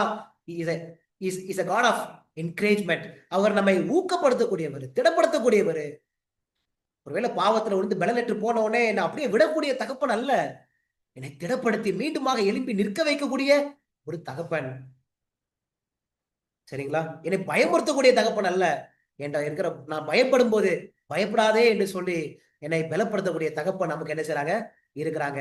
இதுதாங்க தானியேல் வெளிப்படுத்தும் புஸ்தகம் பேசுது. இப்படியே பேசிட்டே போலாம். சரிங்களா? நீங்க படிங்க, உங்க தகப்பனை நீங்க ருசி பாருங்க. தானியேல் வெளிப்படுத்தும் புஸ்தகத்தை படிச்சு உங்க தகப்பன் அவர் எப்படிப்பட்டவர் என்பதை நீங்க ருசித்து பாருங்க. இந்த புஸ்தகம் ஒரு அன்பின் கடிதமா உங்க கையில கிடைக்குங்க. இந்த புஸ்தகம் ஏதோ நமக்கு பயத்தை கொண்டு வரக்கூடிய புஸ்தகம் அல்ல, பயத்தை நீக்கக்கூடிய ஒரு புஸ்தகமாக நம்ம பார்க்க முடியும். சரிங்களா? அடுத்த வாரம் நம்ம இந்த தானியேல் தீர்க்கதரிசனம் யாரை குறித்து பேசுகிறது என்பதை படிக்க போறோம். ரொம்ப முக்கியமான டாபிக். இந்த தானியேல் தீர்க்கதரிசனம் புஸ்தகம் யாரை குறித்து பேசப்படும்? அருமையா நம்ம படிக்கலாங்க. சரிங்களா? சரி, அப்ப பாயிண்ட் நம்பர் ஒன் என்ன பார்த்தோம் நம்ம? பாயிண்ட் நம்பர் 1, இந்த தானியேல் தீர்க்கதரிசன புஸ்தகம் இது தேவனை அறிந்து கொள்வதற்காக இந்த புஸ்தகம் கொடுக்கப்பட்டிருக்கு. தேவன் எப்படிப்பட்டவர் என்பதை நம்ம என்ன செய்யணும்? புரிந்து கொள்ளணும். Point number 2. சரிங்களா? பாயிண்ட் நம்பர் 2, தானியேல் புஸ்தகத்தை படிக்க வேண்டும் என்று இயேசு கிறிஸ்துவானவரே சொல்லியிருக்கிறார். தானியேல் புஸ்தகத்தை படிக்க வேண்டும் என்று இயேசுவானவரே சொல்லியிருக்கிறார். அப்படியா? சனிக்கிழமை நைட்டு வந்து எனக்கு நைட் டியூட்டி இருந்துச்சு. சரிங்களா? அப்ப ஒரு சிஸ்டர், அவங்க ரோமன் கேத்தலிக், அவங்க நான் நல்லா பைபிள் பேசுவோம். சனிக்கிழமை எங்களுக்கு பேஷண்ட் அதிகமா இல்லை அப்படின்னா நாங்க 2 பேரும் அப்படியே உட்காந்து 3 மணி நேரம் 4 மணி நேரம் உட்காந்து பேசிட்டே இருப்போம். சேர்ல உட்காந்து அவங்க சில கேள்வி கேட்பாங்க, நான் சில கேள்வி கேட்பேன். நாங்க அப்படியே கலந்து ஆலோசித்து அருமையா இருக்கும். அப்ப பிரதர், நம்ம எதுக்கு பிரதர் தானியேல் வெளிப்படுத்தும் புஸ்தகம் எல்லாம் படிக்கணும் அப்படின்னு கேட்டாங்க. எங்க ஏசப்பா சொல்லியிருக்கிறாரா எங்கேயாவது தானியேல் வெளிப்படுத்தும் புஸ்தகத்தை படிக்கணும்? ஏசப்பா எங்க பிரதர் சொல்லியிருக்கிறாரு, நம்ம எதுக்கு பிரதர் படிக்கணும் அப்படின்னு கேட்டாங்க. சிஸ்டர் படிக்கணும் சிஸ்டர், ஏசப்பாவே சொல்லியிருந்தாரு சிஸ்டர் அப்படின்னு. அப்படியா பிரதர், நான் இது வரைக்கும் பார்த்ததே இல்லையே அப்படின்னாங்க. வாங்க சிஸ்டர் பார்க்கலாம் அப்படின்னு சொல்லிட்டு மத்தேயு 24ஆம் அதிகாரத்துக்கு போனோம். மத்தேயு 24ஆம் அதிகாரம். மத்தேயு 24ஆம் அதிகாரத்துல இங்க ஒரு கேள்வி கேட்கிறாங்க பாருங்க. 24ஆம் அதிகாரத்துல 3வது வசனத்துல இந்த சீஷர்கள் ஒரு கேள்வி கேட்கிறாங்க. பின்பு அவர் ஒலிவ மலையின் மேல் உட்கார்ந்திருக்கையில் சீஷர்கள் அவரிடத்தில் தனித்து வந்து, இவைகள் எப்பொழுது சம்பவிக்கும்? உம்முடைய வருகைக்கும் உலகத்தின் முடிவுக்கும் அடையாளம் என்ன? எங்களுக்கு சொல்ல வேண்டும் என்றார்கள். பாருங்க, இவங்க அழகான ஒரு கேள்வி. என்ன கேள்வி கேட்கிறாங்க?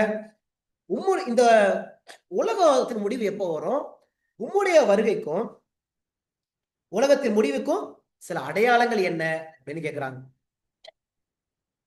இப்ப ஏசப்பா என்ன செஞ்சிருக்கலாம்? வெறும் அடையாளங்களை மாத்திரம் சொல்லியிருக்கலாம், அப்படிதானே? நம்ம எல்லாருக்குமே தெரியும். இந்த மத்தேயு 24ல என்னென்ன அடையாளங்கள் சொன்னாரு? பூமி எதிர்ச்சிகள் வரும், கொள்ளை நோய்கள் வரும் அப்படின்னு சொன்னாரு. வேற ஒரு அடையாளம் சொன்னாரு, ஜனத்துக்கு விரோதமான ஜனம், ராஜ்யத்துக்கு விரோதமா ராஜ்யம், யுத்தங்கள் இப்படி எல்லாம் நடக்கும் அப்படின்னு சில அடையாளங்கள்லாம் சொன்னாரு. ஆனா நம்ம ஆண்டவர் பாருங்க எவ்வளவு பாசம் உள்ளவர்னா, வெறும் அடையாளத்தை மாத்திரம் ஆண்டவர் சொல்லி அப்படியே முடிக்கலங்க. அந்த மத்தேயு 24ல அவங்க கேட்ட கேள்விக்கு வெறும் சும்மா ஒரு 2 வசனத்துல பதில் சொல்லி முடிச்சிருக்கலாம். ஆனா இங்க பேசின ஆண்டவர் 25வது அதிகாரத்திலிருந்து 24ஆம் அதிகாரத்துல 4வது வசனத்திலிருந்து 4வது வசனத்துல அவங்க பதிலுக்கு 25ஆம் அதிகாரம் 46வது வசனம் வரைக்கும் சொன்னாருங்க பதில். நான் சொல்றது புரியுதா உங்களுக்கு? 24ஆம் அதிகாரத்துல 3வது வசனத்துல கேள்வி கேட்டாங்க. அவர் 4வது வசனத்துல இருந்து 25ஆம் அதிகாரத்தை அப்படியே தொடர்ந்து 25ஆம் அதிகாரத்துல இருந்து 46வது வசனம் வரைக்கும் பதில் சொல்றாருங்க. இவங்க கேட்டதோ வெறும் அடையாளம் தான். ஆனா ஆண்டவர் வெறும் அடையாளத்தை மாத்திரம் சொல்லல, அவருடைய வருகைக்கும் அந்த உலகத்தின் முடிவுக்கும் நம்ம எப்படியெல்லாம் ஆயத்தமாகணும் என்பதையும் கூட்டி சொன்னாராங்க. சில நேரத்துல நம்ம ஆண்டவர்கிட்ட, ஆண்டவரே எனக்கு இது புரியலப்பா, இதை எனக்கு எப்படி இதை புரிஞ்சுக்கிறது அப்படின்னு நம்ம கேட்போம் பாருங்க. அந்த ஒரு எளிமையா ஒரு வார்த்தை தான் நம்ம போடுவோம். நம்ம ஆண்டவர் கேட்கறதுக்கும் அதிகமாக பதில் கொடுக்கக்கூடிய ஒரு தகப்பனுங்க. கேட்கறதற்கு அதிகமாக. சரிங்களா? எவ்வளவு பாசமுள்ள தகப்பன் நமக்கு இருக்கிறாரு. இப்ப இவங்க 3வது வசனத்துல கேட்டாங்க. கேட்டுட்டு அவரு அப்படியே 5வது வசனத்தை சொல்ல ஆரம்பிக்கிறாரு. வஞ்சிப்பாங்க, அநேகரை வஞ்சிப்பார்கள், யுத்தங்களின் செய்தியை கேள்விப்பாடர்கள், இதெல்லாம் சொல்லிட்டு இப்ப 15வது வசனத்துக்கு வராருங்க. 15வது வசனத்துல 15வது வசனம் மத்தேயு 24ல 15வது வசனத்துல, மேலும் பாலாக்குகிற அறிவுரைப்பை குறித்து தானியேல் தீர்க்கதரிசி சொல்லி இருக்கிறானே, வாசிக்கிறவன் சிந்திக்க கடவன் அப்படின்னு சொல்றாரு. எதை வாசிக்கணும்? எதை வாசிக்கணும்? ஏசப்பாவே சொல்லியிருக்கிறாரு. என்ன சொல்றாரு? நீங்க பாலாக்குற அறிவுரைப்பை குறித்து தானியேல் சொல்லியிருக்கிறான், தானியத்துக்கு சொல்லியிருக்கிறானே, அதனால நீங்க என்ன செய்யுங்க? வாசிக்கணும். எதை வாசிக்கணும்? தானியேல் புஸ்தகத்தை நம்ம வாசிக்கிறோம். தானியேலை வாசிக்கிறவன் அது வெறும் வாசிக்க மாத்திரம் இல்ல. மத்தேயு 24:15 சிஸ்டர் 15 வாசிக்கிறவன் என்ன செய்யணும்? சிந்திக்க கடவன், சிந்திங்க அப்படின்னு ஆண்டவர் சொல்றாரு. வெறும் வாசிக்க மாத்திரம் கூடாது, சிந்திக்கணும் அப்படின்னு சொல்றாரு. இருக்குதுங்களா? அப்ப ஏசப்பாவே நம்ம தானியேல் புஸ்தகத்தை படிக்கணும், வாசிக்கணும்னு சொல்றாரு இல்லையா? அது எப்ப படிக்கணும்னு சொல்றாரு? எப்ப படிக்கிறோம்? இப்ப அவங்க கேட்ட கேள்வி என்ன? அந்த கேள்விக்கு கொஞ்சம் ஒப்பிட்டு பாருங்க. எப்ப படிக்கணும்? அவங்க கேக்குறாங்க, உலகத்தின் முடிவுக்கும் உம்முடைய வருகைக்கும் அடையாளம் என்ன அப்படின்னு கேக்குறாங்க. அப்ப உலகத்தினுடைய முடிவுக்கு முன்னாடி, அவருடைய வருகைக்கு முன்னாடி இந்த அடையாளங்கள்லாம் நடக்கக்கூடிய இந்த சமயத்துல நம்ம எந்த புஸ்தகத்தை வாசிக்கணும்? தானியேல் தீர்க்கதரிசன புஸ்தகத்தை வாசிக்கணும். அப்ப நம்ம தானியேல் தீர்க்கதரிசன புஸ்தகங்களை வாசிக்கக்கூடிய காலத்துல இருக்கிறோமா இல்லையா? ஏசப்பாவே வாசிக்க சொல்லியிருக்கிறாருங்க. நான் ஒரு சபைக்கு போயிருந்தேன். சபைக்கு போயிருக்கும் போது அங்க ஒரு போதகர் இருந்தாங்க. விசுவாச பிள்ளைகள்லாம் சத்தியத்தை கேட்டுட்டு இருந்தாங்க. அந்த போதகர் என்ன சொன்னாங்க அப்படின்னா, நம்ம ரட்சிக்கப்படுவதற்கு நம்ம சத்தியத்தை மற்றவங்களுக்கு அறிவிப்பதற்கு வெறும் மத்தேவு, மார்க், லூக்கா, யோவான் இதை மாத்திரம் படிச்சா போதுங்க, வேற அவசியமே இல்லை அப்படின்னு சொன்னார். அப்பதான் நான் இந்த மத்தேயு 24ஆம் அதிகாரத்தை பார்க்கும் போதுதான் ஏசப்பாவே படிங்கன்னு சொல்லியிருக்கிறாரு. முக்கியமா எப்ப? உலகத்தின் முடிவுல அந்த அடையாளங்கள்லாம் நடக்கும்போது நம்ம என்ன செய்யணும்? இந்த தானியேல் புஸ்தகத்தை நம்ம படிக்கணும் அப்படின்னு. இயேசுவானவர் தானியேல் புஸ்தகத்தை படிச்சாரா? இயேசுவானவர் தானியேல் புஸ்தகம் படிச்சாரா இல்லையா? இயேசுவானவர் அவர் மரிப்பாரு, சங்கரிக்கப்படுவாரு. இதை எங்க இருந்து படிச்சாரு? ஏசப்பா சொன்னார்ல சீஷர்கள்ட்ட, நான் என்ன செய்வேன்? ஆசாரியர்கள் கையில ஒப்பு கொடுக்கப்படுவேன். இது ஏசப்பா எப்படி கத்துக்கிட்டாங்க? ஏசப்பா இது எல்லாமே தானியேல் புஸ்தகத்துல இருக்குதா? மேசியா சங்கரிக்கப்படுவார் அப்படின்னு இருக்குதா தானியேல் புஸ்தகத்துல? 9வது அதிகாரம் 26வது வசனம். தானியேல் 9ல 26வது வசனத்துல, அந்த 62 வாரங்களுக்கு பின்பு மேசியா சங்கரிக்கப்படுவார், ஆனாலும் தமக்காக அல்ல. கீழே பாருங்க, நகரத்தையும் பரிசுத்த ஸ்தலத்தையும் வரப்போகிற பிரபுவின் ஜனங்கள் அழித்து போடுவார்கள் அப்படின்னு இருக்குதுங்களா? நகரத்தை அழித்து போடுவாங்க. இயேசுவா படிச்சிருக்கிறாரா? தானியேல் புஸ்தகத்துல இயேசுவானவர் சங்கரிக்கப்படுவார்னு சொல்லப்பட்டிருக்குது. இந்த தீர்க்க தரிசனம் இயேசுவானவர் படிச்சாரா? படிச்சாரு. இந்த நகரம் அழிக்கப்படும் இந்த வசனம் சொல்லுது, அப்படித்தானே? இந்த எருசலேமின் நகரம் ஒரு கல்லின் மேல ஒரு கல் இருக்கா இராது அப்படின்னு சொல்றாருல. இது எப்படி தெரியும் ஏசப்பாக்கு? அவர் தானியேல் தீர்க்க தரிசன புஸ்தகத்தை ஏசப்பா படிச்சாங்க. உங்களுக்கு புரிஞ்சு கொள்ள முடியுதுங்களா? அதனாலதான் அவர் சொல்றாரு, பாலாக்கு அருவருப்பை குறித்து தானியேல் தீர்க்கதரிசி சொல்லியிருக்கிறானே. அப்ப பாலாக்கின் அருவருப்பு என்பது தானியேல் புஸ்தகத்துல இருக்குது அப்படின்னு ஏசப்பாக்கு தெரியுமா தெரியாதா? அப்ப அவரு தானியேல் தீர்க்கதரிசனத்தை படிச்சிருக்காரா இல்லையா? எங்க இருக்குது இந்த பாலாக்கும் அருவருப்பு? எங்க இருக்குது தானியேல் புஸ்தகத்துல? தானியேல் 9ஆம் அதிகாரத்துல 27வது வசனம். தானியேல் 9:27. அவர் ஒரு வாரம் அளவும் அநேகருக்கு உடன்படிக்கையை உறுதிப்படுத்தி அந்த வாரம் பாதி சென்ற போது பலியையும் காணிக்கையும் ஒளிய பண்ணுவார். அருவருப்பான செட்டைகளோட பாலாக்குகிறவன் இறங்குவான். இருக்குதா? தானியேல் 9:27 இருக்குதுங்களா? அப்ப அருவருப்பான சட்டைகளுடைய பாலாக்குறவன் இறங்குவான். அப்ப பாலாக்குற அருவருப்பு என்ற ஒரு காரியம் தானியேல் புஸ்தகத்துல சொல்லப்படுதுங்களா? இத யார் படிச்சா? யார் படிச்சா? இயேசு கிறிஸ்துவானவர் படிச்சாரு. அப்ப இந்த தானியேல் புஸ்தகத்தை இயேசுவானவர் படிச்சதுனாலதான் அவரு இங்க என்ன சொல்றாரு? தானியேல் தீர்க்கதரிசி சொல்லி இருக்கிறானே. தானியேல் சரித்திரம் ஏசப்பாக்கு தெரியுமா தெரியாதுங்களா? கண்டிப்பாக தெரியும். சரிங்களா? அப்ப 2வது பாயிண்ட் நம்பர் 2, ஏன் நம்ம தீர்க்கதரிசனங்களை படிக்கணும்? இயேசுவானவரே அந்த தானியேல் தீர்க்கதரிசனத்தை படிச்சிருக்கிறாங்க. இயேசுவானவரே நீங்க வாசிங்க, நீங்க வாசித்து நீங்க என்ன செய்யுங்க? சிந்திங்கன்னு சொன்னாங்க. எப்ப நம்ம வாசித்து சிந்திங்கன்னு சொன்னாங்க? முடிவு காலகட்டத்துல, இந்த உலகத்தின் முடிவு காலகட்டத்துல, இந்த உலகத்தின் முடிவுல இந்த அடையாளங்கள் எல்லாம் வரக்கூடிய அந்த சமயத்துல நம்ம என்ன செய்யணும்? இந்த தானியேல் தீர்க்கதரிசன புஸ்தகங்களை நம்ம படிக்கணும். சரிங்களா? அப்ப எத்தனை பேர் இனிமேல் கொஞ்சம் சீரியஸ் ஆக போறீங்க? ஏசப்பாவே சொல்லியிருக்கிறாரு. நான் அந்த சிஸ்டர்கிட்ட சொன்ன உடனே அவங்க முகத்துல ஒரு பெரிய ஒரு சந்தோஷம். பிரதர், ஏசப்பாவே சொல்லியிருக்காங்களே படிக்கணும். இதுவரைக்கும் இத்தனை வருஷமா எனக்கு தெரியல பிரதர், இத்தனை வருஷமா இதை நான் புரிஞ்சுக்கவே இல்லை பிரதர் அப்படின்னு சொன்னாங்க. சரிங்களா? எவ்வளவு அழகா ஆண்டவர் அங்க சொல்லியிருக்கிறாங்க. சரிங்களா? 3வது பாயிண்ட் நம்பர் 3, எதுக்கு இந்த புஸ்தகத்தை படிக்கணும் அப்படின்னு சொல்லிட்டு எழுதிக்கங்க. விசேஷ சத்தியம், நிகழ்கால சத்தியம். விசேஷ சத்தியம், நிகழ்கால சத்தியம். இந்த பாயிண்ட நீங்க இங்கிலீஷ்ல precious truth, present truth அப்படின்னு சொல்லுவாங்க. precious truth, present truth அப்படின்னு சொல்லுவாங்க. நீங்க இப்ப நம்ம பார்க்கலாம். நான் ஒரு 3 உதாரணத்தை எடுக்க போறேன். 3 உதாரணத்தை, ரொம்ப ரொம்ப முக்கியமான ஒரு பாயிண்ட். இதை நீங்க ஞாபகம் வச்சுக்கணும். 3 உதாரணத்தை நான் எடுக்க போறேன். சரிங்களா?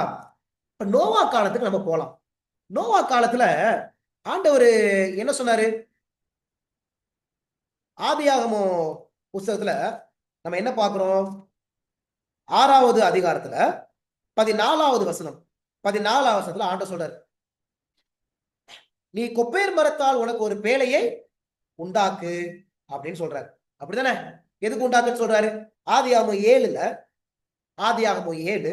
7வது வசனத்துல ஜலப்பிரளயத்துக்கு தப்பும்படி நோவாவும் அவனுடனே கூட அவன் குமாரரும் அவன் மனைவியும் அவன் குமாரரின் மனைவிகளும் பேழைக்குள் பிரவேசித்தார்கள். எதுல இருந்து தப்பும்படி?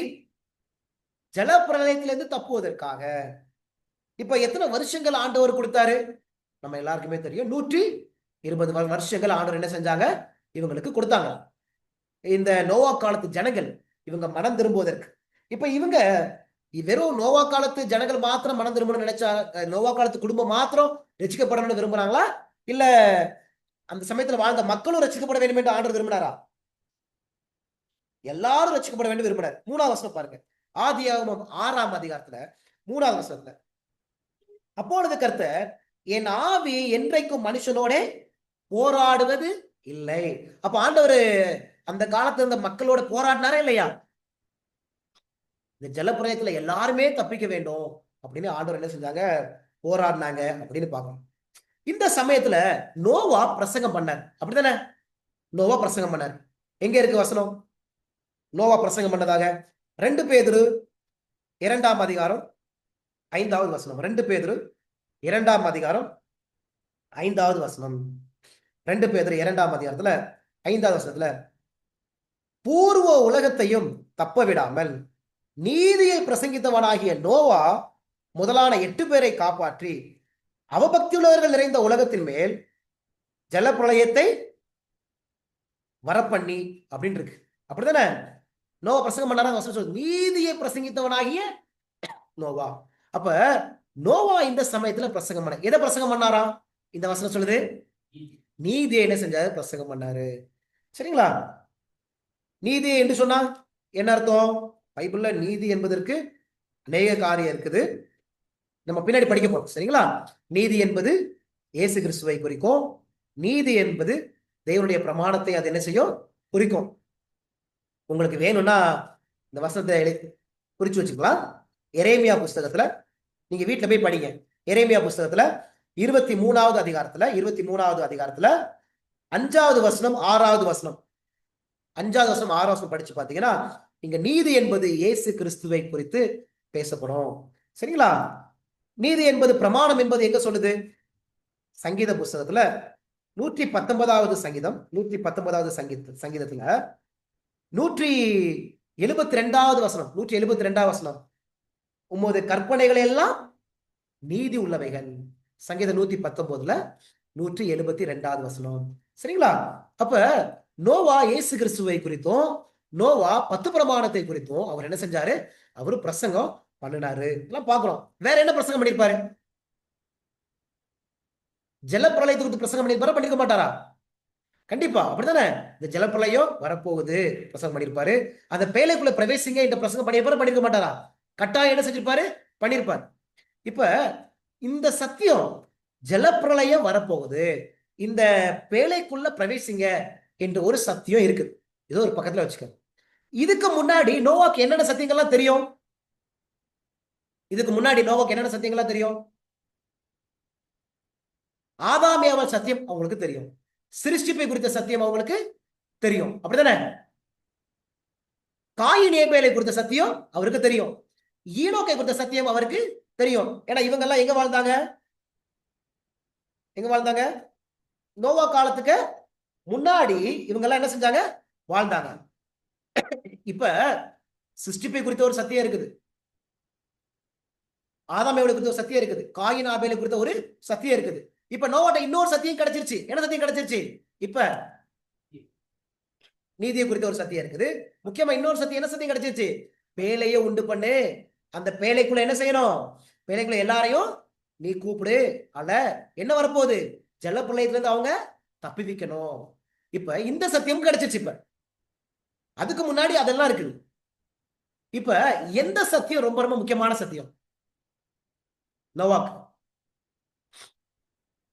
இப்ப சிருஷ்டிப்பு, ஆதாம் ஏவாள் சரித்திரம், காயின் ஆபேல், ஏனோக்கு, இந்த சத்தியம் முக்கியமா முக்கியம் கிடையாதா? கண்டிப்பா முக்கியம். 10 பிரமாணம், இயேசு கிறிஸ்துவை குறித்து பேசக்கூடிய காரியம், நீதி முக்கியமா முக்கியம் கிடையாதா? கண்டிப்பா முக்கியம்.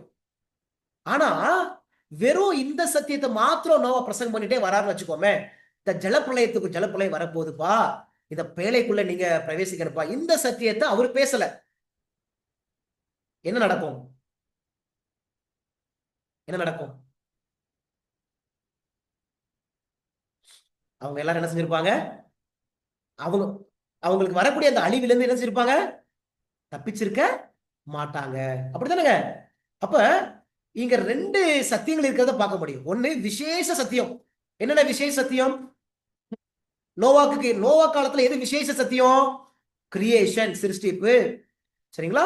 காயின் ஆபேலுடைய சரித்திரம், ஆதாம் ஏவாளுடைய ஒரு சரித்திரம், ஏனோக்கு குறித்த சரித்திரம், இதெல்லாம் விசேஷ சத்தியம் அவருக்கு இருக்குது.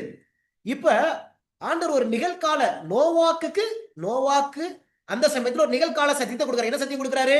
எப்பா பேழைக்குள்ள பிரவேசிங்க, ஜலப்பிரளயம் வரப்போகுது. அது நோவாக்கு அந்த சமயத்துல ஒரு நிகழ்கால சத்தியம். இப்ப நோவா அந்த சத்தியத்தை பிரசங்கிக்குமா பிரசங்க கூடாதா? ஏன்னா அந்த சமயத்துல அந்த ஈவெண்ட் நடக்க போகுது, அந்த சம்பவம் நடக்க போகுது. அப்ப அவரு அந்த சத்தியத்தை கண்டிப்பா என்ன செய்யணும்? அவரு பிரசங்கிக்கணும். அப்ப வெறும் அவர் சிருஷ்டிப்பு, ஆதாம் ஏவாள் கதை, காயின் ஏவாளுடைய கதை, இதை மாத்திரம் சொல்லிட்டு இருந்தார் அப்படின்னா அந்த காலத்துல அவரால் வரக்கூடிய நெருக்கடியிலிருந்து என்ன செய்ய முடியாது? தப்பிக்க முடியாது. பாருங்க, இன்னொரு இடத்துக்கு போலாம். சோதம் கொமோரா காலத்துக்கு போலாம். இங்க லோத்துட்ட ஆண்டவர் அங்க ஒரு நிகழ்கால சத்தியத்தை கொடுக்கிறார், ஒரு பிரசன்ட் ட்ரூத்தை கொடுக்கிறார். எந்த நிகழ்கால சத்தியம்? ஆதியாகமம் 19ஆம் அதிகாரம் போங்களேன். ஆண்டவர் எவ்வளவு கிருபை உள்ளவர் பாருங்களேன். இந்த நிகழ்கால சத்தியத்தை புரிஞ்சுக்காம இருந்தா எவ்வளவு பிரச்சனை வரும் பாருங்க. இப்ப ஆதியாகமம் 19ல இங்க ஒரு நிகழ்கால சத்தியங்கள் வருது பாருங்களேன். ஆண்டவர் சொல்றார் 13, ஆதியாகமம் 19ல 13ல இருந்து வாசிக்கலாம். 13ல நாங்கள் இந்த ஸ்தலத்தை அழிக்க போகிறோம், இவர்கள் கூக்குரல் கர்த்தருடைய சமூகத்தில் பெரிதா இருக்கிறது, இதை அழிக்க கர்த்தர் எங்களை அனுப்பினார் என்றார்கள். என்ன சொல்றாங்க? இந்த ஸ்தலத்தை என்ன செய்ய போறோம்? அழிக்க போறோம். இந்த ஸ்தலத்தை, சோதம் கொமோரா இந்த ஸ்தலத்தை. அப்பொழுது லோத்து புறப்பட்டு தன் குமாரத்திகளை விவாகம் பண்ண போகிற தன் மருமக்கள் மாரோட பேசி, நீங்கள் எழுந்து இந்த ஸ்தலத்தை விட்டு புறப்படுங்க, கர்த்தர் இந்த பட்டணத்தை அழிக்க போகிறார் என்றான். இங்க ஒரு சத்தியம் இருக்கு. என்ன சத்தியம் இருக்குது? லோத்துட்ட இந்த பட்டணத்தை அழிக்க போறாங்க, இந்த ஸ்தலத்தை விட்டு நீங்க என்ன செய்ய? புறப்பட்டு போங்க, இந்த பட்டணத்தை விட்டு வெளியே போங்க. இது ஒரு சத்தியமா இல்லையா? இது லோத்துக்கு அந்த சமயத்துல கிடைச்ச நிகழ்கால சத்தியம், பிரசன்ட் ட்ரூத். அதுக்கு முன்னாடி லோத்துட்ட எவ்வளவு சத்தியம் இருக்குது? அவருக்கு சிருஷ்டிப்பை குறித்து தெரியுமா தெரியாதா? தெரியும். ஆதாம் ஏவாள் கதை தெரியுமா தெரியாதா? தெரியும். காயின் ஏபேல் கதை தெரியுமா தெரியாதா? தெரியும். நோவா காலத்துல ஜலப்பிரளயம் வந்து அடிச்சது இது தெரியுமா தெரியாதா? இந்த சத்தியங்கள் எல்லாமே ஏனோக்கை குறித்த கதை இது தெரியுமா தெரியாதா? தெரியும். எப்படி ஜெபிக்கணும் என்பது லோத்து தெரியுமா தெரியாதா? தெரியும். பலிபீடத்தை எப்படி கட்டணும் இதெல்லாம் தெரியுமா தெரியாதா? இது எல்லாமே லோத்துக்கு நன்றாகவே தெரியும். அது எல்லாமே விசேஷ சத்தியம், விலையேறப்பட்ட சத்தியம், ரொம்ப அவசியம்தான்.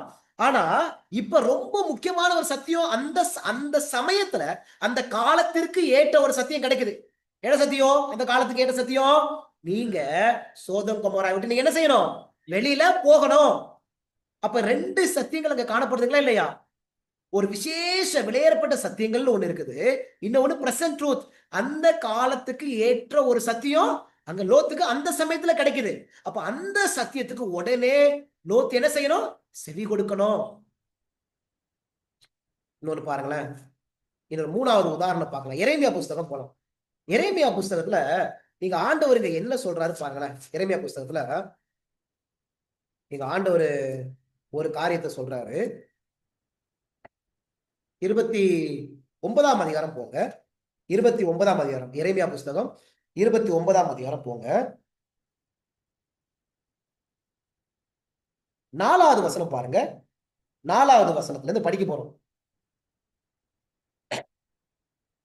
இஸ்ரவேலின் தேவனாகிய சேனைகளின் கர்த்தர் தாம் எருசலேமிலிருந்து பாபிலோனுக்கு சிறைப்பட்டு போக பண்ணின அனைவருக்கும் அறிவிக்கிறது என்னவென்றால், நீங்கள் வீடுகளை கட்டி குடியிருந்து தோட்டங்களை நாட்டி அவைகளின் கனியை சாப்பிடுங்கள். ஆண்டவர் என்ன சொல்றாரு? நான் தானப்ப உங்களை பாபிலோனுக்கு அனுப்புனேன். என்ன சொல்றாரு? கர்த்தர் தாம் எருசலேமிலிருந்து பாபிலோனுக்கு சிறைப்பட்டு போக போன தாம் எருசலேமில் இருந்து அப்படின்னு சொல்றாரு. அனைவருக்கும் என்ன அறிவிக்கிறார்? வீடுகளை கட்டுங்க, குடியிருங்க, தோட்டங்களை நாட்டுங்க, அவைகளின் கனியை சாப்பிடுங்க. வேற என்ன சொல்றாரு? நீங்கள் பெண்களை விவாகம் பண்ணி குமாரரையும் குமாரத்திகளையும் பெற்று உங்கள் குமாரருக்கு பெண்களை கொண்டு உங்கள் குமாரத்திகளை புருஷருக்கு கொடுங்கள். இவர்களும் குமாரரையும் குமாரத்திகளையும் பெறட்டும். நீங்கள் நீங்கள் அங்கே குறுகாமல் பெருகி நான் உங்களை சிறைப்பட்டு போக பண்ணின பட்டணத்தின் சமாதானத்தை தேடி. யார் அனுப்புனது? அப்ப பாபிலோனுக்கு யார் அனுப்புனது இந்த வசனத்துல? நான் உங்களை சிறைப்பட்டு போக பண்ணின பட்டணத்தின் அப்படின்னு சொல்றாரு. யார் அனுப்புனது பாபிலோனுக்கு? ஆண்டவர் தான் அனுப்புனாங்க. சொல்லுது, அந்த சமாதானத்தை நீங்க தேடுங்க, அதற்காக கர்த்தரை நீங்க என்ன செய்யுங்க? விண்ணப்பம் பண்ணுங்க. அப்ப அந்த பாபிலோன்ல அந்த தேசத்துல நீங்க போகும்போது நீங்க என்ன செய்யுங்க? தோட்டங்களை நாட்டுங்க, வீடுகளை கட்டுங்க, நீங்க திருமணம் செய்யுங்க, குமாரர்களை நீங்க பெற்றுக்கொள்ளுங்க. நீங்க அந்த நாட்டுடைய சமாதானத்துக்காக நீங்க என்ன செய்யுங்க? தேடுங்க அப்படின்னு சொல்றாரு. அதற்காக விண்ணப்பமும் பண்ணுங்கன்னு சொல்றாரு. அதற்கு சமாதானம் இருக்கையில் உங்களுக்கு என்ன இருக்கும்? சமாதானம் இருக்கும் அப்படின்னு ஆண்டவர் சொல்றாரு. எத்தனை வருஷம் அங்க போய் இருங்கன்னு சொல்றாரு? எத்தனை வருஷம்? 10வது வசனம் பாருங்க. பாபிலோனில் 70 வருஷம் நிறைவேறின பின்பு நான் உங்களை சந்தித்து உங்களை இவ்விடத்துக்கு திரும்பி வரும் பண்ணும்படிக்கு உங்கள் மேல் என் நல் வார்த்தையை நிறைவேற பண்ணுவேன் அப்படின்னு ஆண்டவர் அங்க சொல்றாங்க. அப்படித்தானங்க? அப்ப யார் அனுப்புனது பாபிலோனுக்கு? கர்த்தர் தான் அனுப்புனது. அங்க போயிட்டு வீடெல்லாம் கட்டுங்கப்பா, கனியெல்லாம் பூசிங்கப்பா, அந்த தேசத்துடைய சமாதானத்தை நீங்க என்ன செய்யுங்க? நாடுங்கப்பா அப்படின்னு ஆண்டவர் தான் சொல்றாரு. நீங்க அங்க போய் அந்த தேசத்துக்காக நீங்க விண்ணப்பம் பண்ணுங்கன்னு ஆண்டவர் சொல்றாரு. நீங்க பாபிலோனுக்கு போங்க அப்படின்னு சொல்றாரு. இன்னொரு வார்த்தை கூட பாருங்களேன். எரேமியா 27ஆம் அதிகாரத்துல, எரேமியா 27ஆம் அதிகாரத்துல 9ஆம் வசனம் பாருங்க. 9ஆம் வசனத்துல, பாபிலோன் ராஜாவை நீங்கள் சேவிப்பதில்லை என்று உங்களுக்கு சொல்லுகிற உங்கள் தீர்க்கதரிசிகளுக்கும் உங்கள் குறிகாரருக்கும் உங்கள் சொப்பனக்காரருக்கும் உங்கள் நாட்பார்க்கிறவருக்கும் உங்கள் சூனியக்காரருக்கும் நீங்கள் செவி கொடாதிருங்கன்னு சொல்றாரு. அப்ப யாராவது நீங்க பாபிலோனுடைய ராஜாவை நான் சேவிக்க மாட்டேன் அப்படின்னு சொன்னா நீங்க என்ன செய்யாதுங்க? அவங்களுக்கு செவி கொடுக்காதுங்க அப்படின்னு சொல்றாரு இல்லையா? இதே அதிகாரத்துல 21ஆம் வசனம் பாருங்க. 21, கர்த்தருடைய ஆலயத்திலும் யூதா ராஜாவின் அரண்மனையிலும் எருசலேமிலும் மீதியான அந்த பனிமுட்டுகளிலும் பாபிலோனுக்கு கொண்டு போக வேண்டும் என்று இஸ்ரவேலின் தேவனாகிய சேனைகளின் கர்த்தர் சொல்லுகிறார். யார் சொல்றது? ஆண்டவர் சொல்றாரு. என்ன சொல்றாரு? கர்த்தருடைய ஆலயத்திலும் யூதா ராஜாவின் அரண்மனையிலும் எருசலேமின் மீதியான அந்த பனிமுட்டுகள் பாபிலோனுக்கு கொண்டு போகப்பா. அப்ப யாரு நீங்க பாபிலோனுக்கு போகன்னு சொல்றது? ஆண்டவர் தான் போன்னு சொல்றாரு. நீங்க உங்களை பாபிலோன், நீங்க போய் பாபிலோன் ராஜாவை செய்வீங்க, அவனுக்கு நீங்களை ஒப்பு கொடுங்க அப்படின்னு ஆண்டவர் சொல்றாரு. ஏன்னா ஆண்டவருக்கு இஸ்ரவேல்லையும் அவங்கள சுகமா வைக்க தெரியும், எதிரி நாட்டிலையும் சுகமா வைக்க தெரியும். ஆமென். எப்படிப்பட்ட ஆண்டவர் இருக்கிறாங்க பாத்தீங்களா? ஆண்டவர் சொல்றாரு இப்ப பாபிலோனுக்கு போங்க போங்கன்னு சொல்லி ஆண்டவர் சொல்றாரு. ஆனா இவங்களுக்கு இதுக்கு முன்னாடி அநேக சத்தியங்கள் தெரியுமா தெரியாதா? இந்த இஸ்ரவேல் ஜனங்களுக்கு சிருஷ்டிப்பை குறித்து தெரியும், ஆதாமேவல் கதை தெரியும், சோதம் குமார கதை தெரியும், லோத்தினுடைய கதை தெரியும், ஆபிரகாமை குறித்து தெரியும், யாக்கோபை சத்தியங்கள் தெரியும், தாவீதை குறித்து சத்தியங்கள், இது எல்லாமே அவங்களுக்கு தெரியும். ஆனா இப்ப அவங்களுக்கு கிடைச்ச நிகழ்கால சத்தியம் என்ன? நிகழ்கால சத்தியம் என்னது? நீங்க போய் பாபிலோனுடைய ராஜாவை சேவிங்க, அங்க போய் வீடை கட்டுங்க, தோட்டத்தை கட்டுங்க, கல்யாணம் பண்ணுங்க, குமாரனை நீங்க பெற்றெடுங்க, அந்த தேசத்துக்காக நீங்க என்ன செய்யுங்க? ஜெபம் பண்ணுங்க. இது அவங்களுக்கு அந்த சமயத்துல கிடைச்ச நிகழ்கால சத்தியம். ஆனா இப்ப நம்ம பாபிலோனுக்கு போலாமா? இந்த சமயத்துல போக சொல்லிட்டாரு. ஆனா இப்ப நமக்கு என்ன ஒரு காரியத்தை சொல்லி கொடுக்கிறாரு? வெளிப்படுத்தல் 14ஆம் அதிகாரத்துல 8வது வசனம். வெளிப்படுத்தல் 14ஆம் அதிகாரத்துல 8வது வசனத்துல இங்க ஒரு பாபிலோன் வருது பாருங்க. வெளிப்படுத்தல் 14:8 வேறொரு தூதன் பின் சென்று பாபிலோன் பாபிலோன் மகாநகரம் விழுந்தது விழுந்தது அப்படின்னு சொல்றாரு. இப்ப வெளிப்படுத்தல் 18 போங்க. பாபிலோன் நகரம் விழுந்துருச்சா? வெளிப்படுத்தல் 18ல 4ஆம் வசனம் பாருங்க. 4ஆம் வசனம். வெளிப்படுத்தல் 18 4ஆம் வசனம் பாருங்க. பின்பு வேறொரு சத்தம் வானத்திலிருந்து உண்டாக கேட்டேன், அது என் ஜனங்களே, நீங்கள் அவளுடைய பாவங்களுக்கு உடன்படாமலும் அவளுக்கு நேரடி வாதலில் அகப்படாமலும் இருக்கும்படிக்கு அவளை விட்டு வெளியே வாருங்கள் அப்படின்னு சொல்றாரு. அப்படித்தானங்க? அங்க இஸ்ரேல் ஜனங்களை பாபிலோனுக்கு போக சொன்னாரு. இங்க நம்ம படிக்கிறோம் நிகழ்கால சத்தியம் ஒண்ணு வருது. என்ன வருது? நீங்க பாபிலோன்னு ஒண்ணு இருக்குது, அவள் அப்படின்னு சொல்லுது. அவள் என்று சொன்னால் ஸ்திரீ, ஸ்திரீ என்று சொன்னால் தீர்க்க தரிசனங்கள்ல சபை நம்ம படிக்க போறோம். சரி, இங்க நீங்க பாபிலோனை விட்டு வெளியே வாங்க. அப்ப அங்க பாபிலோனுக்கு போங்கன்னு சொன்னாரு, இங்க வெளியில வாங்க அப்படின்னு சொல்றாரு. சரிங்களா? அப்ப மூன்றாவது உதாரணத்திலே நம்ம பார்த்துட்டோம், அந்த இஸ்ரவேல் யூதா ஜனங்களுக்கு விசேஷ சத்தியங்கள் இருந்துச்சு. ஆனா அந்த சமயத்துல நிகழ்கால சத்தியங்கள் ஒண்ணு இருந்துச்சு. என்ன செய்யணும்? அவங்க பாபிலோனுக்கு தன்னை என்ன செய்யணும்? ஒப்பு கொடுக்கணும். அப்ப இந்த மூன்று உதாரணம் உங்களுக்கு புரிஞ்சுச்சா? பிரஷியஸ் ட்ரூத், வெளியேறப்பட்ட சத்தியம், விசேஷ சத்தியம்னு ஒண்ணு இருக்குது. இன்னொன்னு என்னது? நிகழ்கால சத்தியம்னு ஒண்ணு இருக்குது. ரெண்டுமே அவசியம்தான். ஆனா அந்த காலத்துக்கு ஏற்ற நிகழ்கால சத்தியம் ஆண்டவர் அந்த சமயத்துல கொடுப்பாங்க. அதை நம்ம என்ன செய்யணும்? நம்ம பற்றி கொள்ளணும். ஒருவேளை அதை பற்றி கொள்ளாம அந்த விசேஷ அந்த வெளியேறப்பட்ட சத்தியத்தை மாத்திரம் பிடிச்சிட்டு இருந்தோம் அப்படின்னா வரக்கூடிய நெருக்கடிக்கு நம்ம என்ன செய்ய முடியாது? ஆயத்தப்பட முடியாது. இப்ப நமக்கு நிகழ்கால சத்தியம் எது? அப்ப இப்ப நமக்கு விசேஷ சத்தியம் இருக்குதா இல்லையா? ரெண்டுமே இருக்குதா இல்லையா? விசேஷ சத்தியம் இப்ப நம்ம இயேசுனுடைய வருகைக்கு முன்னாடி வாழ்ந்துட்டு இருக்கோம். அப்படிதானங்க? இயேசுனுடைய வருகைக்கு முன்னாடி நம்ம வாழ்ந்துட்டு இருக்கிறோம். இப்ப இயேசுடைய வருகைக்கு முன்னாடி நம்ம படிக்கக்கூடிய புத்தகம் என்ன புஸ்தகம்? இப்பதானே படிச்சோம் நம்ம மத்தேயு 24ல. அவருடைய வருகைக்கு முன்பாக நம்ம படிக்க வேண்டிய புஸ்தகம் என்ன புஸ்தகம்? தானியேல் புஸ்தகம். நமக்கு விசேஷ சத்தியங்கள் இருக்குது, இருக்குதா இல்லையா? மத்தேயு இருக்குது, மார்க், லூக்கா, யோவான், பவுல் எழுதின நிருபங்கள் ஏகப்பட்டது இருக்குது. பழைய ஏற்பாட்டுல 39 புஸ்தகங்கள் இருக்குது. இது எல்லாமே விசேஷ சத்தியங்கள், வெளியேறப்பட்ட சத்தியங்கள். இது எல்லாம் நமக்கு அவசியம்தான், இல்லைங்கல்ல. ஆனா அதை மாத்திரம் நம்ம பிடிச்சிட்டோம். ஆனா இப்ப நம்முடைய நிகழ்கால சத்தியம் தானியேல், வெளிப்படுத்தல் புஸ்தகம், இதுதான் நம்முடைய நிகழ்கால சத்தியம். இதை நம்ம படிக்காம அந்த விசேஷ சத்தியங்களை மாத்திரம் பிடிச்சிட்டு இருந்தோம் அப்படின்னா வரக்கூடிய ஒரு நெருக்கடி சீக்கிரமாய் வரப்போகிறது. அந்த நெருக்கடிக்கு நம்ம என்ன செய்ய முடியாது? தப்பித்துக் கொள்ள முடியாது. அதனாலதான் ஆண்டவர் ரொம்ப கிருபையா, ரொம்ப கிருபையா வெளிப்படுத்தல் 1ஆம் அதிகாரம், வெளிப்படுத்தல் 1ஆம் அதிகாரத்துல முதல் வசனத்துல, வெளிப்படுத்தல் 1:1 சீக்கிரத்தில் சம்பவிக்க வேண்டியவைகளை தம்முடைய ஊழியக்காரருக்கு காண்பிக்கும் பொருட்டு தேவன் இயேசு கிறிஸ்துக்கு ஒப்புவித்ததும் இவர் தம்முடைய தூதனை அனுப்பி தம்முடைய ஊழியக்காரனாகிய யோவானுக்கு வெளிப்படுத்தினதுமான விசேஷம்.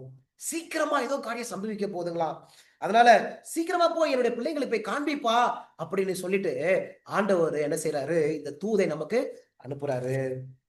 வெளிப்படுத்தல் 22வது அதிகாரம், வெளிப்படுத்தல் 22வது அதிகாரத்துல நம்ம பாக்குறோம் 10வது வசனம். வெளிப்படுத்தல் 22ஆம் அதிகாரம் 10ஆம் வசனத்துல, பின்னும் அவர் என்னை நோக்கி இந்த புஸ்தகத்தில் உள்ள தீர்க்கதரிசன வசனங்களை முத்திரை போட வேண்டாம், காலம் சமீபமாய் இருக்கிறது. காலம் ரொம்ப சமீபமா இருக்குதுப்பா, அதனால இந்த புஸ்தகத்தை முத்திரை போட்டுறாத. எல்லாரும் என்ன செய்யணும்? இந்த புஸ்தகத்தை படிக்கணும். ஏன் படிக்கணும்? 20ஆம் வசனம், வெளிப்படுத்தல் 22:20, வெளிப்படுத்தல் 22:20 பாருங்க. இவைகளை சாட்சியாக அறிவிக்கிறவர் மெய்யாகவே நான் சீக்கிரமாய் வருகிறேன் என்கிறார். ஆமென். கர்த்தராகிய இயேசுவே சீக்கிரமாய் நீங்க என்ன செய்யுங்க? வாங்க அப்படின்னு இது சொல்லப்பட்டிருக்கு. புரிஞ்சு முடியுதுங்களா? அப்ப நம்ம இயேசுடைய 2ஆம் வருகைக்கு முன்பாக காலத்துல வாழ்ந்துட்டு இருக்கிறோம். நமக்கு ஒரு செய்தி, எப்படி நோவாக்கு இந்த பட்டணம் அழிய போகுது, இந்த ஜலப்பிரளயம் வரப்போகுது, பிள்ளைகளை பிரவேசிங்க, அந்த ஒரு செய்தி இருக்கே, அந்த நிகழ்கால சத்தியம். லோத்துக்கு எப்படி நீங்க இந்த பட்டணத்துக்கு வெளியே போங்க அப்படின்னு ஒரு நிகழ்கால சத்தியம் கிடைச்சிச்சு. எரேமியா காலத்துல இஸ்ரவேல் யூதா ஜனங்களுக்கு நீங்க பாபிலோனை நீங்க சேவிங்க, அந்த ராஜாவை செய்யுங்க, நீங்க பாபிலோனுக்கு போங்க அப்படின்னு ஒரு சத்தியம் கிடைச்சிச்சு, இந்த நிகழ்கால சத்தியம். அதே போல நமக்கு நிகழ்கால சத்தியம் என்ன அப்படின்னா இந்த தானியேல், வெளிப்படுத்தல், தீர்க்க தரிசன புஸ்தகம். இப்ப நம்ம இந்த சத்தியத்தை படிக்கணுமா படிக்க கூடாது? இந்த தீர்க்க தரிசன புஸ்தகம் நமக்கு ரொம்ப முக்கியம் கிடையாதா? ஒரு பக்கத்துல வெளியேறப்பட்ட சத்தியங்கள் இருந்தாலும் இந்த சத்தியம் எவ்வளவு முக்கியம் என்பதை நீங்க யோசிச்சு பாருங்க. சரிங்களா? 4வது பாயிண்ட், 2 பாயிண்ட் நம்ம பார்த்துட்டு முடிக்க போறோம். கொஞ்சம் ஜெபத்தோட காத்துருங்க.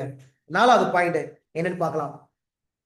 நம்மை பாதுகாப்பதற்காக, 4th பாயிண்ட், நம்மை பாதுகாப்பதற்காக, நம்மை அழிவிலிருந்து பாதுகாப்பதற்காக அப்படின்னு நம்ம பார்க்கலாம். ஒரு சின்ன கதை உங்களுக்கு நான் சொல்றேன். அமெரிக்காவில ஒரு ஸ்டேட் இருக்குது. அந்த ஸ்டேட் பேர் வந்து லூசியன் சொல்லுவாங்க. லூசியன் ஸ்டேட் அப்படின்னு ஒரு ஸ்டேட் இருக்குது.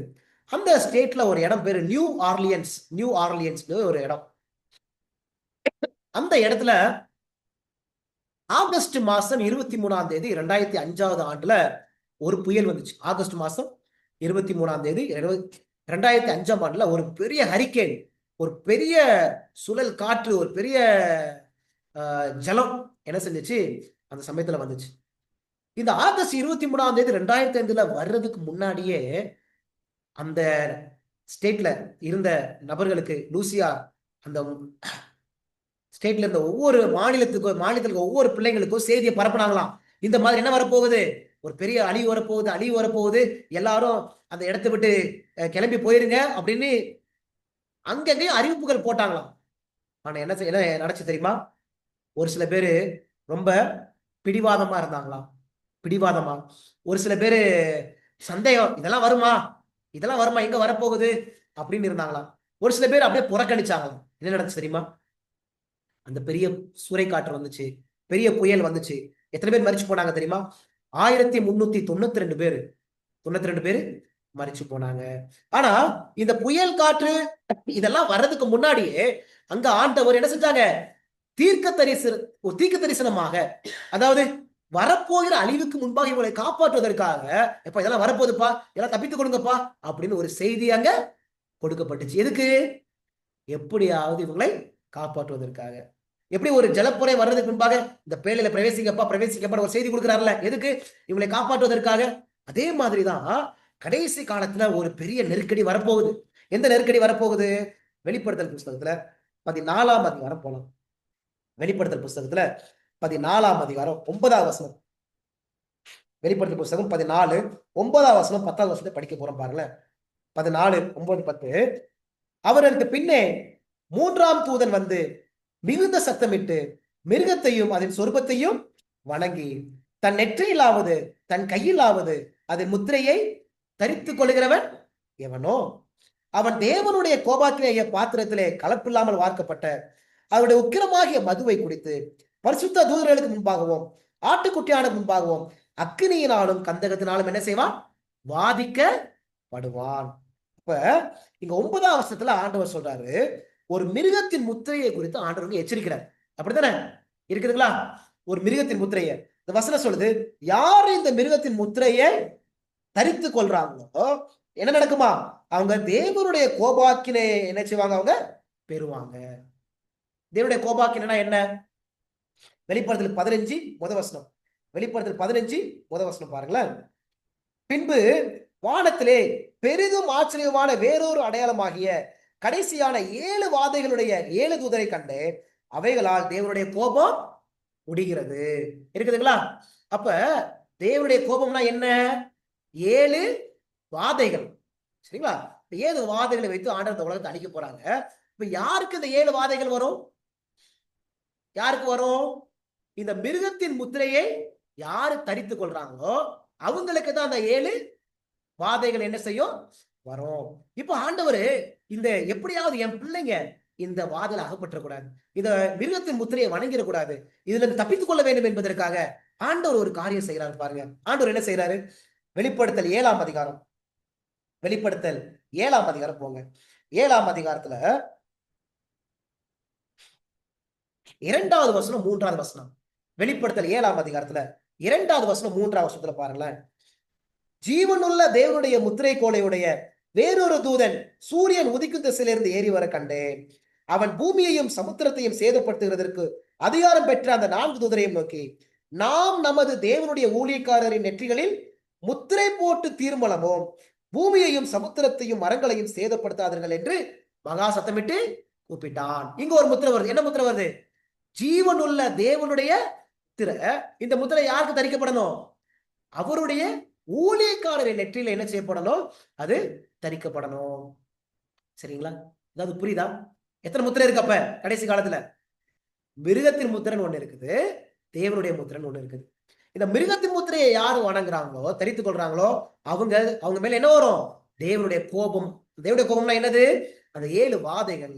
இப்ப இங்க இதுல இருந்து தப்பிப்பதற்காக ஆண்டவர் ஜீவனுள்ள தேவனுடைய முத்திரை அப்படின்னு ஒரு முத்திரை இருக்குது. அந்த முத்திரையை ஆண்டவர் என்ன செய்யறாங்க, தேவனுடைய ஊழியக்காரங்க தேவனுடைய பிள்ளைங்க மேல போடுறதுக்கு ஆண்டவர் ஆசைப்படுறாங்க. அப்ப வெளிப்படுத்தல் புஸ்தகம், தானியல் புஸ்தகம் இங்க ஒரு முத்திரையை குறித்து பேசப்படுதுங்க. இந்த முத்திரைய, இந்த மிருகத்தின் முத்திரை என் பிள்ளைங்க வணங்கிடக்கூடாது, அவங்க தேவனுடைய முத்திரையை பெறணும். இதுதான் நிகழ்கால சத்தியம்.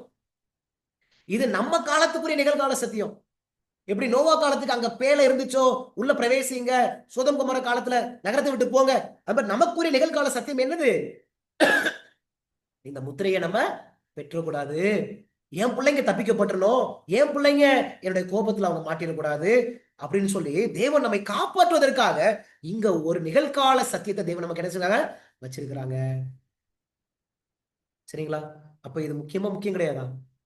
இப்ப 4வது பாயிண்ட் மனசுல வச்சுக்கோங்க. 4வது பாயிண்ட், நம்மை பாதுகாப்பதற்காக இந்த மிருகத்தின் முத்திரையிலே நம்ம தரித்துக் கொள்ளக்கூடாது என்பதற்காக.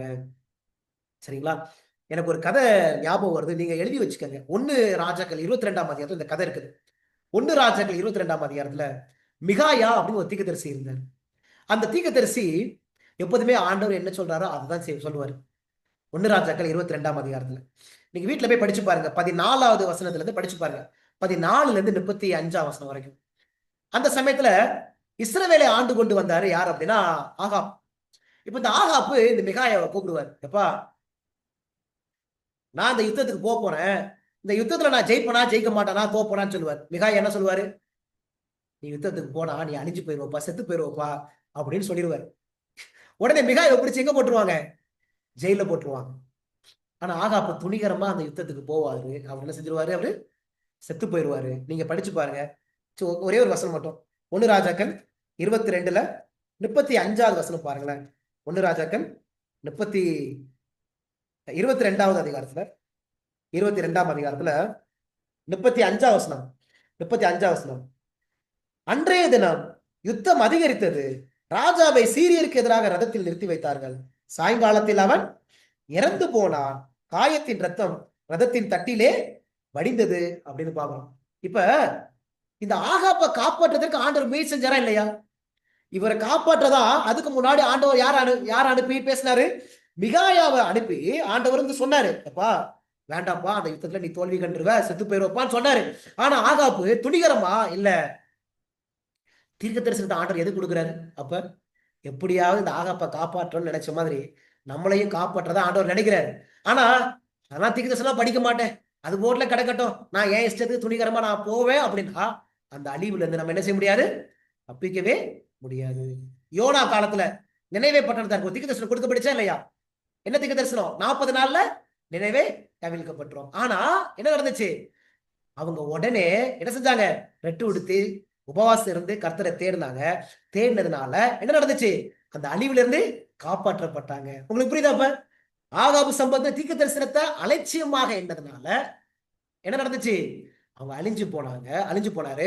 இங்க தீர்க்க தரிசனத்தை இவங்க அதை உண்மை என்று நம்பி அதற்கு ஒப்பு கொடுத்ததுனால அந்த அழிவுல இருந்து இவங்க என்ன செஞ்சாங்க, மீட்கப்பட்டாங்க. அதனால ஒரு வசனம் இருக்குல்ல நீதிமொழிகள்ல, தீர்க்க தரிசனம் இல்லாத இடத்தில் ஜனங்கள் சீர்கட்டு போவார்கள். புரிஞ்சு முடியுதுங்களா? ஆனா இது எவ்வளவு பெரிய குட் நியூஸ், அப்படிதானே? வரப்போகிற அழிவு ஆண்டவர் நமக்கு முன்னாடியே சொல்லிட்டாரு அப்படின்னா இது எவ்வளவு பெரிய குட் நியூஸ் நமக்கு. எப்படியாவது என் பிள்ளைங்க இதை பார்த்துட்டு கொடுத்துட மாட்டாங்களா அப்படின்னு ஆண்டவர் என்ன செய்யறாரு, காத்து கொண்டு என் பிள்ளைகளை எப்படியாவது அழிவுல இருந்து காப்பாற்றணும். அதுதான் அவருடைய நோக்கமே. அவருடைய இதயமே என்ன அப்படின்னா, அவருடைய உள்ளத்தின் ஆசை என்னன்னா, என் பிள்ளைங்க அந்த அழிவுல மாட்டிடக்கூடாது, ஆகாபு போல அவங்க இறந்துடக்கூடாது, இந்த நினைவே கால ஜனங்கள் போல வந்துட மாட்டாங்களா, என்கிட்ட வந்துட மாட்டாங்களா அப்படின்னு ஏங்கி கொண்டிருக்கக்கூடிய தகப்பன். கடைசியான பாயிண்ட் நம்மை ஆசீர்வதிப்பதற்காக. கடைசியான பாயிண்ட் எதற்கு தீர்க்க தரிசனம், நம்மை ஆசீர்வதிப்பதற்காக. ஒரு 7 வசனம் படிக்க போறாங்க. 7 வசனம் நானே வேகமா படிக்கிறேன், நீங்க எல்லாரும் என் கூட இருங்க. 7 வசனம் நம்மை ஆசீர்வதிப்பதாக.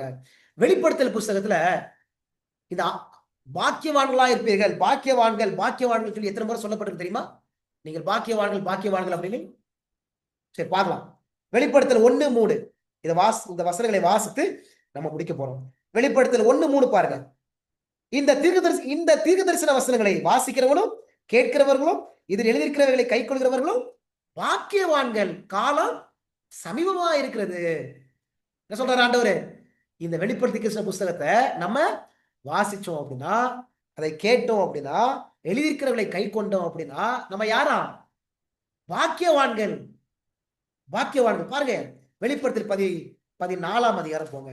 வெளிப்படுத்தல் 14ல மீண்டும் அந்த வார்த்தை வருதான்னு பாருங்க. வெளிப்படுத்தல் 14 13வது வசனம் பாருங்க. 13ஆம் வசனத்துல, பின்பு பரலோகத்திலிருந்து ஒரு சத்தம் உண்டாக கேட்டேன். அது கர்த்தருக்குள் மரிக்கிறவர்கள் இது முதல் பாக்கியவான்கள் என்று எழுது. பாக்கியவான்கள் என்ற வார்த்தை வருதா? இங்கிலீஷ்ல பாக்கியவான்கள் அப்படின்னா பிளஸட். பிளஸட் அப்படின்னு ஒரு வார்த்தை வரும். வெளிப்படுத்தல் 16 வெளிப்படுத்தல் 16 13வது வெளிப்படுத்தல் 16ல 15வது வசனம் பாருங்க. 15வது வசனத்துல, இதோ திருடனை போல வருகிறேன், தன் மானம் காணப்படத்தக்கதாக நிர்வாணமாய் நடவாதபடிக்கு விழித்துக் கொண்டு தன் வஸ்திரங்களை காத்துக் கொள்கிறவன் பாக்கியவான்கள். இருக்குதா? பாக்கியவான்கள் அப்படின்னு இருக்குதுங்களா? வெளிப்படுத்தல் 19:9 வெளிப்படுத்தல் 19:9 பாருங்க.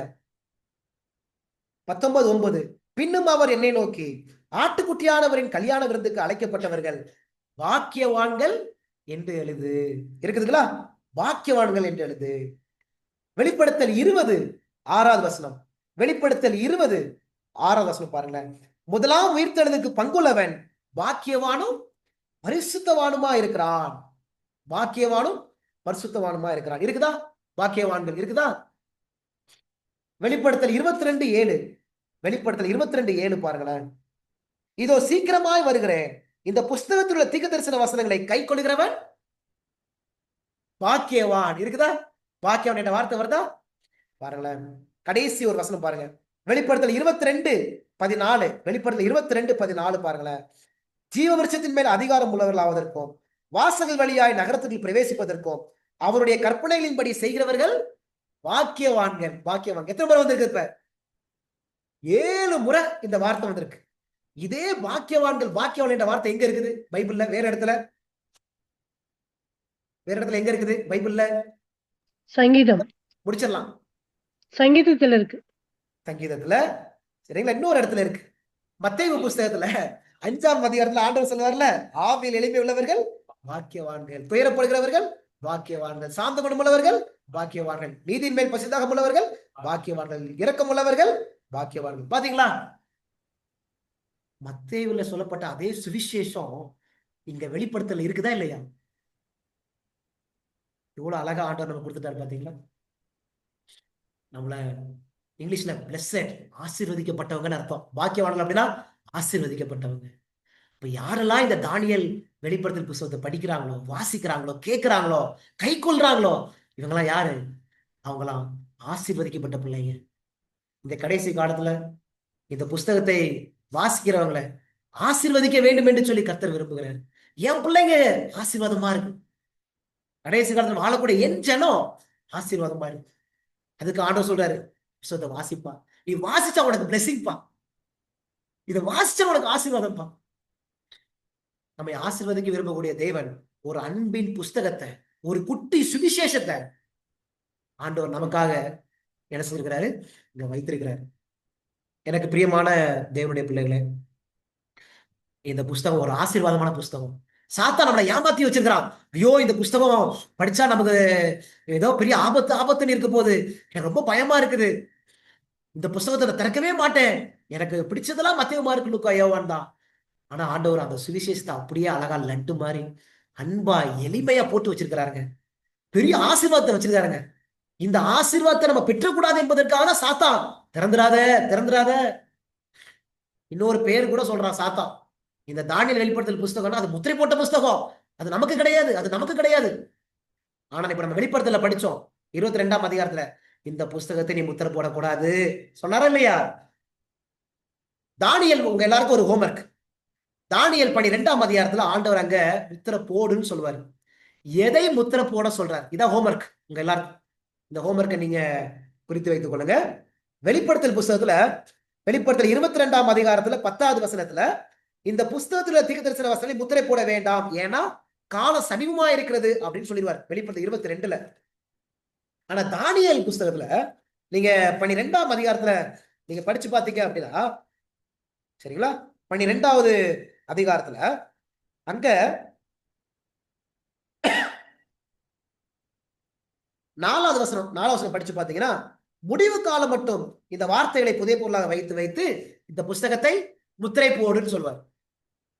அதை எதை முத்திரை போட சொல்றாரு அப்படின்னு நீங்க படிங்க எல்லாம். சரிங்களா? என்ன சொன்னேன் நானு? அங்க முத்திரை போடுன்னு சொல்றாங்கல்ல. ஆனா முத்திரை போடு அப்படின்னா ஏசப்பா முத்திரை போடுதான் என்ன சொல்றாங்க அப்படின்னா, அதை யாரும் புரிஞ்சுக்க முடியாது, ஆண்டவர் எல்லாம் மறைச்சு வச்சிட்டாரு அப்படின்னு. அப்ப ஏசப்பாக்கு மட்டும் எப்படி அது புரிஞ்சிச்சு? சரி, அப்படிதான் ஆண்டவர் அங்க எதை முத்திரை போட சொல்றாரு? ஹோம்வொர்க் படிச்சுட்டு வாங்க. வெளிப்படுத்தல் புஸ்தகத்தை பேசும்போது முத்திரை போட வேண்டாம், நீங்க தானியேல் புஸ்தகத்தை பேசும்போது முத்திரை போடுன்னு சொல்லிட்டாரு. எதை முத்திரை போட சொல்றாரு? முழு புஸ்தகத்தை முத்திரை போட சொல்றாரா, இல்ல தானியேல் புஸ்தகத்துல ஏதோ ஒரு பகுதியை முத்திரை போட சொல்றாரா? இதை புரிஞ்சுக்கணும் அப்படின்னா என்ன செய்யணும்? தானியேல் புஸ்தகத்தை 10 முறை ஜெபத்தோடி என்ன செய்யுங்க? வாசிங்க. வெளிப்படுத்தல் புஸ்தகத்தை 10 முறை ஜெபத்தோடி வாசிங்க. உங்க ஆண்டவரை நீங்க அங்க பாருங்க, உங்க தகப்பனை நீங்க இங்க பாருங்க, அவரை அறிந்து கொள்ளுங்க. இந்த புஸ்தகம் ரொம்ப இனிப்பான புஸ்தகங்க, ரொம்ப மதுரமான ஒரு புஸ்தகம். நம்மை ஆசீர்வதிப்பதற்காக எழுதப்பட்ட ஒரு புஸ்தகங்க. ஆணுடைய பாசத்தை அப்படியே கொட்டி வச்சிருக்கிறாருங்க. அருமையான புஸ்தகம். சரிங்களா? அப்ப இது எவ்வளவு முக்கியமான புஸ்தகம் என்பதை இந்த நாளில நீங்க அறிஞ்சு கொண்டீங்க. எத்தனை பாயிண்ட்ஸ் பார்த்தோம்? அந்த பாயிண்ட் மட்டும் சொல்லிருங்க, முடிச்சிடலாம். தானியேல், வெளிப்படுத்தல் தீர்க்கதரிசன புஸ்தகம் ஏன் நம்ம கடைசி காலத்துல படிக்கணும்? Point number 1. முதலாவது பாயிண்ட் எதுக்கு? தேவனை அறிந்து கொள்வதற்காக, to know God. Point number 2. இரண்டாவது பாயிண்ட் என்ன? ஏசப்பாவை தீர்க்கதரிசன புஸ்தகத்தை படிக்க சொல்லியிருக்கிறேன். Point number 3. மூணாவது பாயிண்ட் என்ன? விசேஷ சத்தியம், நிகழ்கால சத்தியத்தை அறிந்து கொள்ள வேண்டும். விசேஷ சத்தியம், நிகழ்கால சத்தியம். நிகழ்கால சத்தியம்னு ஒண்ணு இருக்குது. சரிங்களா? அப்ப தானியேல் வெளிப்படுத்தல் தீர்க்கதரிசன புஸ்தகம் வந்து நிகழ்கால சத்தியம். அது நம்ம காலத்துக்கு கொடுக்கப்பட்டது, நம்ம அறிஞ்சிக்க வேண்டிய ஒரு சத்தியம். சரிங்களா? நாலாவது பாயிண்ட் என்ன படிச்சோம்? நம்மை பாதுகாக்க, அழிவிலிருந்து பாதுகாப்பதற்காக. அங்க தேவனுடைய முத்திரை, மிருகத்தின் முத்திரை ஒண்ணு இருக்குது. இந்த மிருகத்தின் முத்திரை நம்ம பெற்றக்கூடாது. அந்த ஜீவனுள்ள தேவனுடைய முத்திரையை பிடித்து நம்ம பாதுகாப்பதற்காக கொடுக்கப்பட்ட புஸ்தகம். அஞ்சாவது பாயிண்ட் என்ன படிச்சோம்? நம்மை ஆசீர்வதிப்பதற்காக. அருமையான சத்தியத்தை நிச்சயமா உங்க எல்லாருக்கும் புரிஞ்சிருக்கு நம்புறேன். சரிங்களா? நம்ம வந்து இப்ப ஒரு 1.5 மணி நேரம் படிச்சிருப்போம். நான் உங்க எல்லாருக்கும் சொல்றேன், இது வந்து பைபிள் ஸ்டடி. சரிங்களா? இது பிரசங்கம் கிடையாது. அதனால இப்படிதான் மெதுவா தான் போய் நம்ம படிக்கணும். சரிங்களா? என்னால ஓட முடியாது. நான் ஒரு சில இடத்துல ஓடிட்டேன். இந்த 1 ராஜாக்கள் 22 திருப்பி போய் படிங்க, ஆகாபுடைய சரித்திரத்தெல்லாம் திருப்பி படிங்க, நேரம் இல்லைன்னு சொல்லிட்டு. ஆனா இது வந்து பைபிள் ஸ்டடினால நம்ம மெதுவா தான் படிப்போம். சரிங்களா? சில நேரம் 1 மணி நேரம் ஆகும், 1.5 மணி நேரம் ஆகும், சில நேரம் 2 மணி நேரம் கூட ஆகலாம். ஆனா நீங்க ஜெபத்தோடி பொறுமையா இருக்கும்போது நிச்சயமா ஆண்டவர் அந்த ருசியை நமக்கு என்ன செய்வாங்க? கண்டிப்பா தருவாங்க. சரிங்களா? இன்றைய சத்தியம் உங்களுக்கு புரிஞ்சிருக்குன்னு நான் நம்புறேன். நம்ம படிச்சதுல எந்தெந்த காரியெல்லாம் புரியல, எந்தெந்த வசனம் புரியல, எந்தெந்த பாயிண்ட் புரியலையோ உடனே எங்களுக்கு நீங்க மெசேஜ் போட்டுருங்க. நிச்சயமா அதோட ஒவ்வொரு கேள்வியும் நமக்கு வேண்டிய பதில நம்ம ஜெபத்தோடி பார்க்கலாம். சரிங்களா? ஜெபம் பண்ணுவோமா?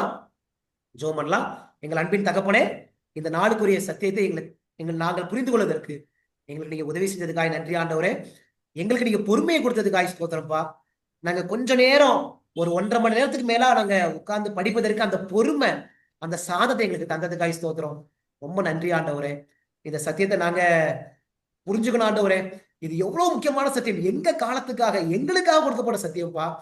இது தேவனுடைய அன்பை அப்படியே விஸ்தாரமாய் காட்டக்கூடிய சத்தியம். இதை தெளிவாய் புரிந்து என்னுடைய இருதயத்திலே நாங்கள் மறைத்து வைக்க கர்த்தர் உதவி செய்யுங்க. இந்த சத்தியத்தை கேட்ட ஒவ்வொரு உள்ளங்களையும் கர்த்தர் நீர் பலப்படுத்துங்க ஆண்டவரே.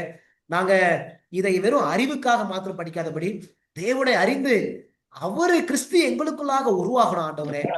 அப்பா, கிறிஸ்து எங்களுக்குள்ளாக தங்கணும்ப்பா. கிறிஸ்து எங்களுக்குள்ள உருவாவதற்காக நாங்கள் பாரத்தோடு இதை வாசிக்கவும் படிக்கவும் கர்த்தர் எங்களுக்கு உதவி செய்யும். கலந்து கொண்ட ஒவ்வொரு பிள்ளைகளையும் இந்த வசனத்தை கொண்டு நீர் ஆசீர்வதிக்கவே நடத்துங்க.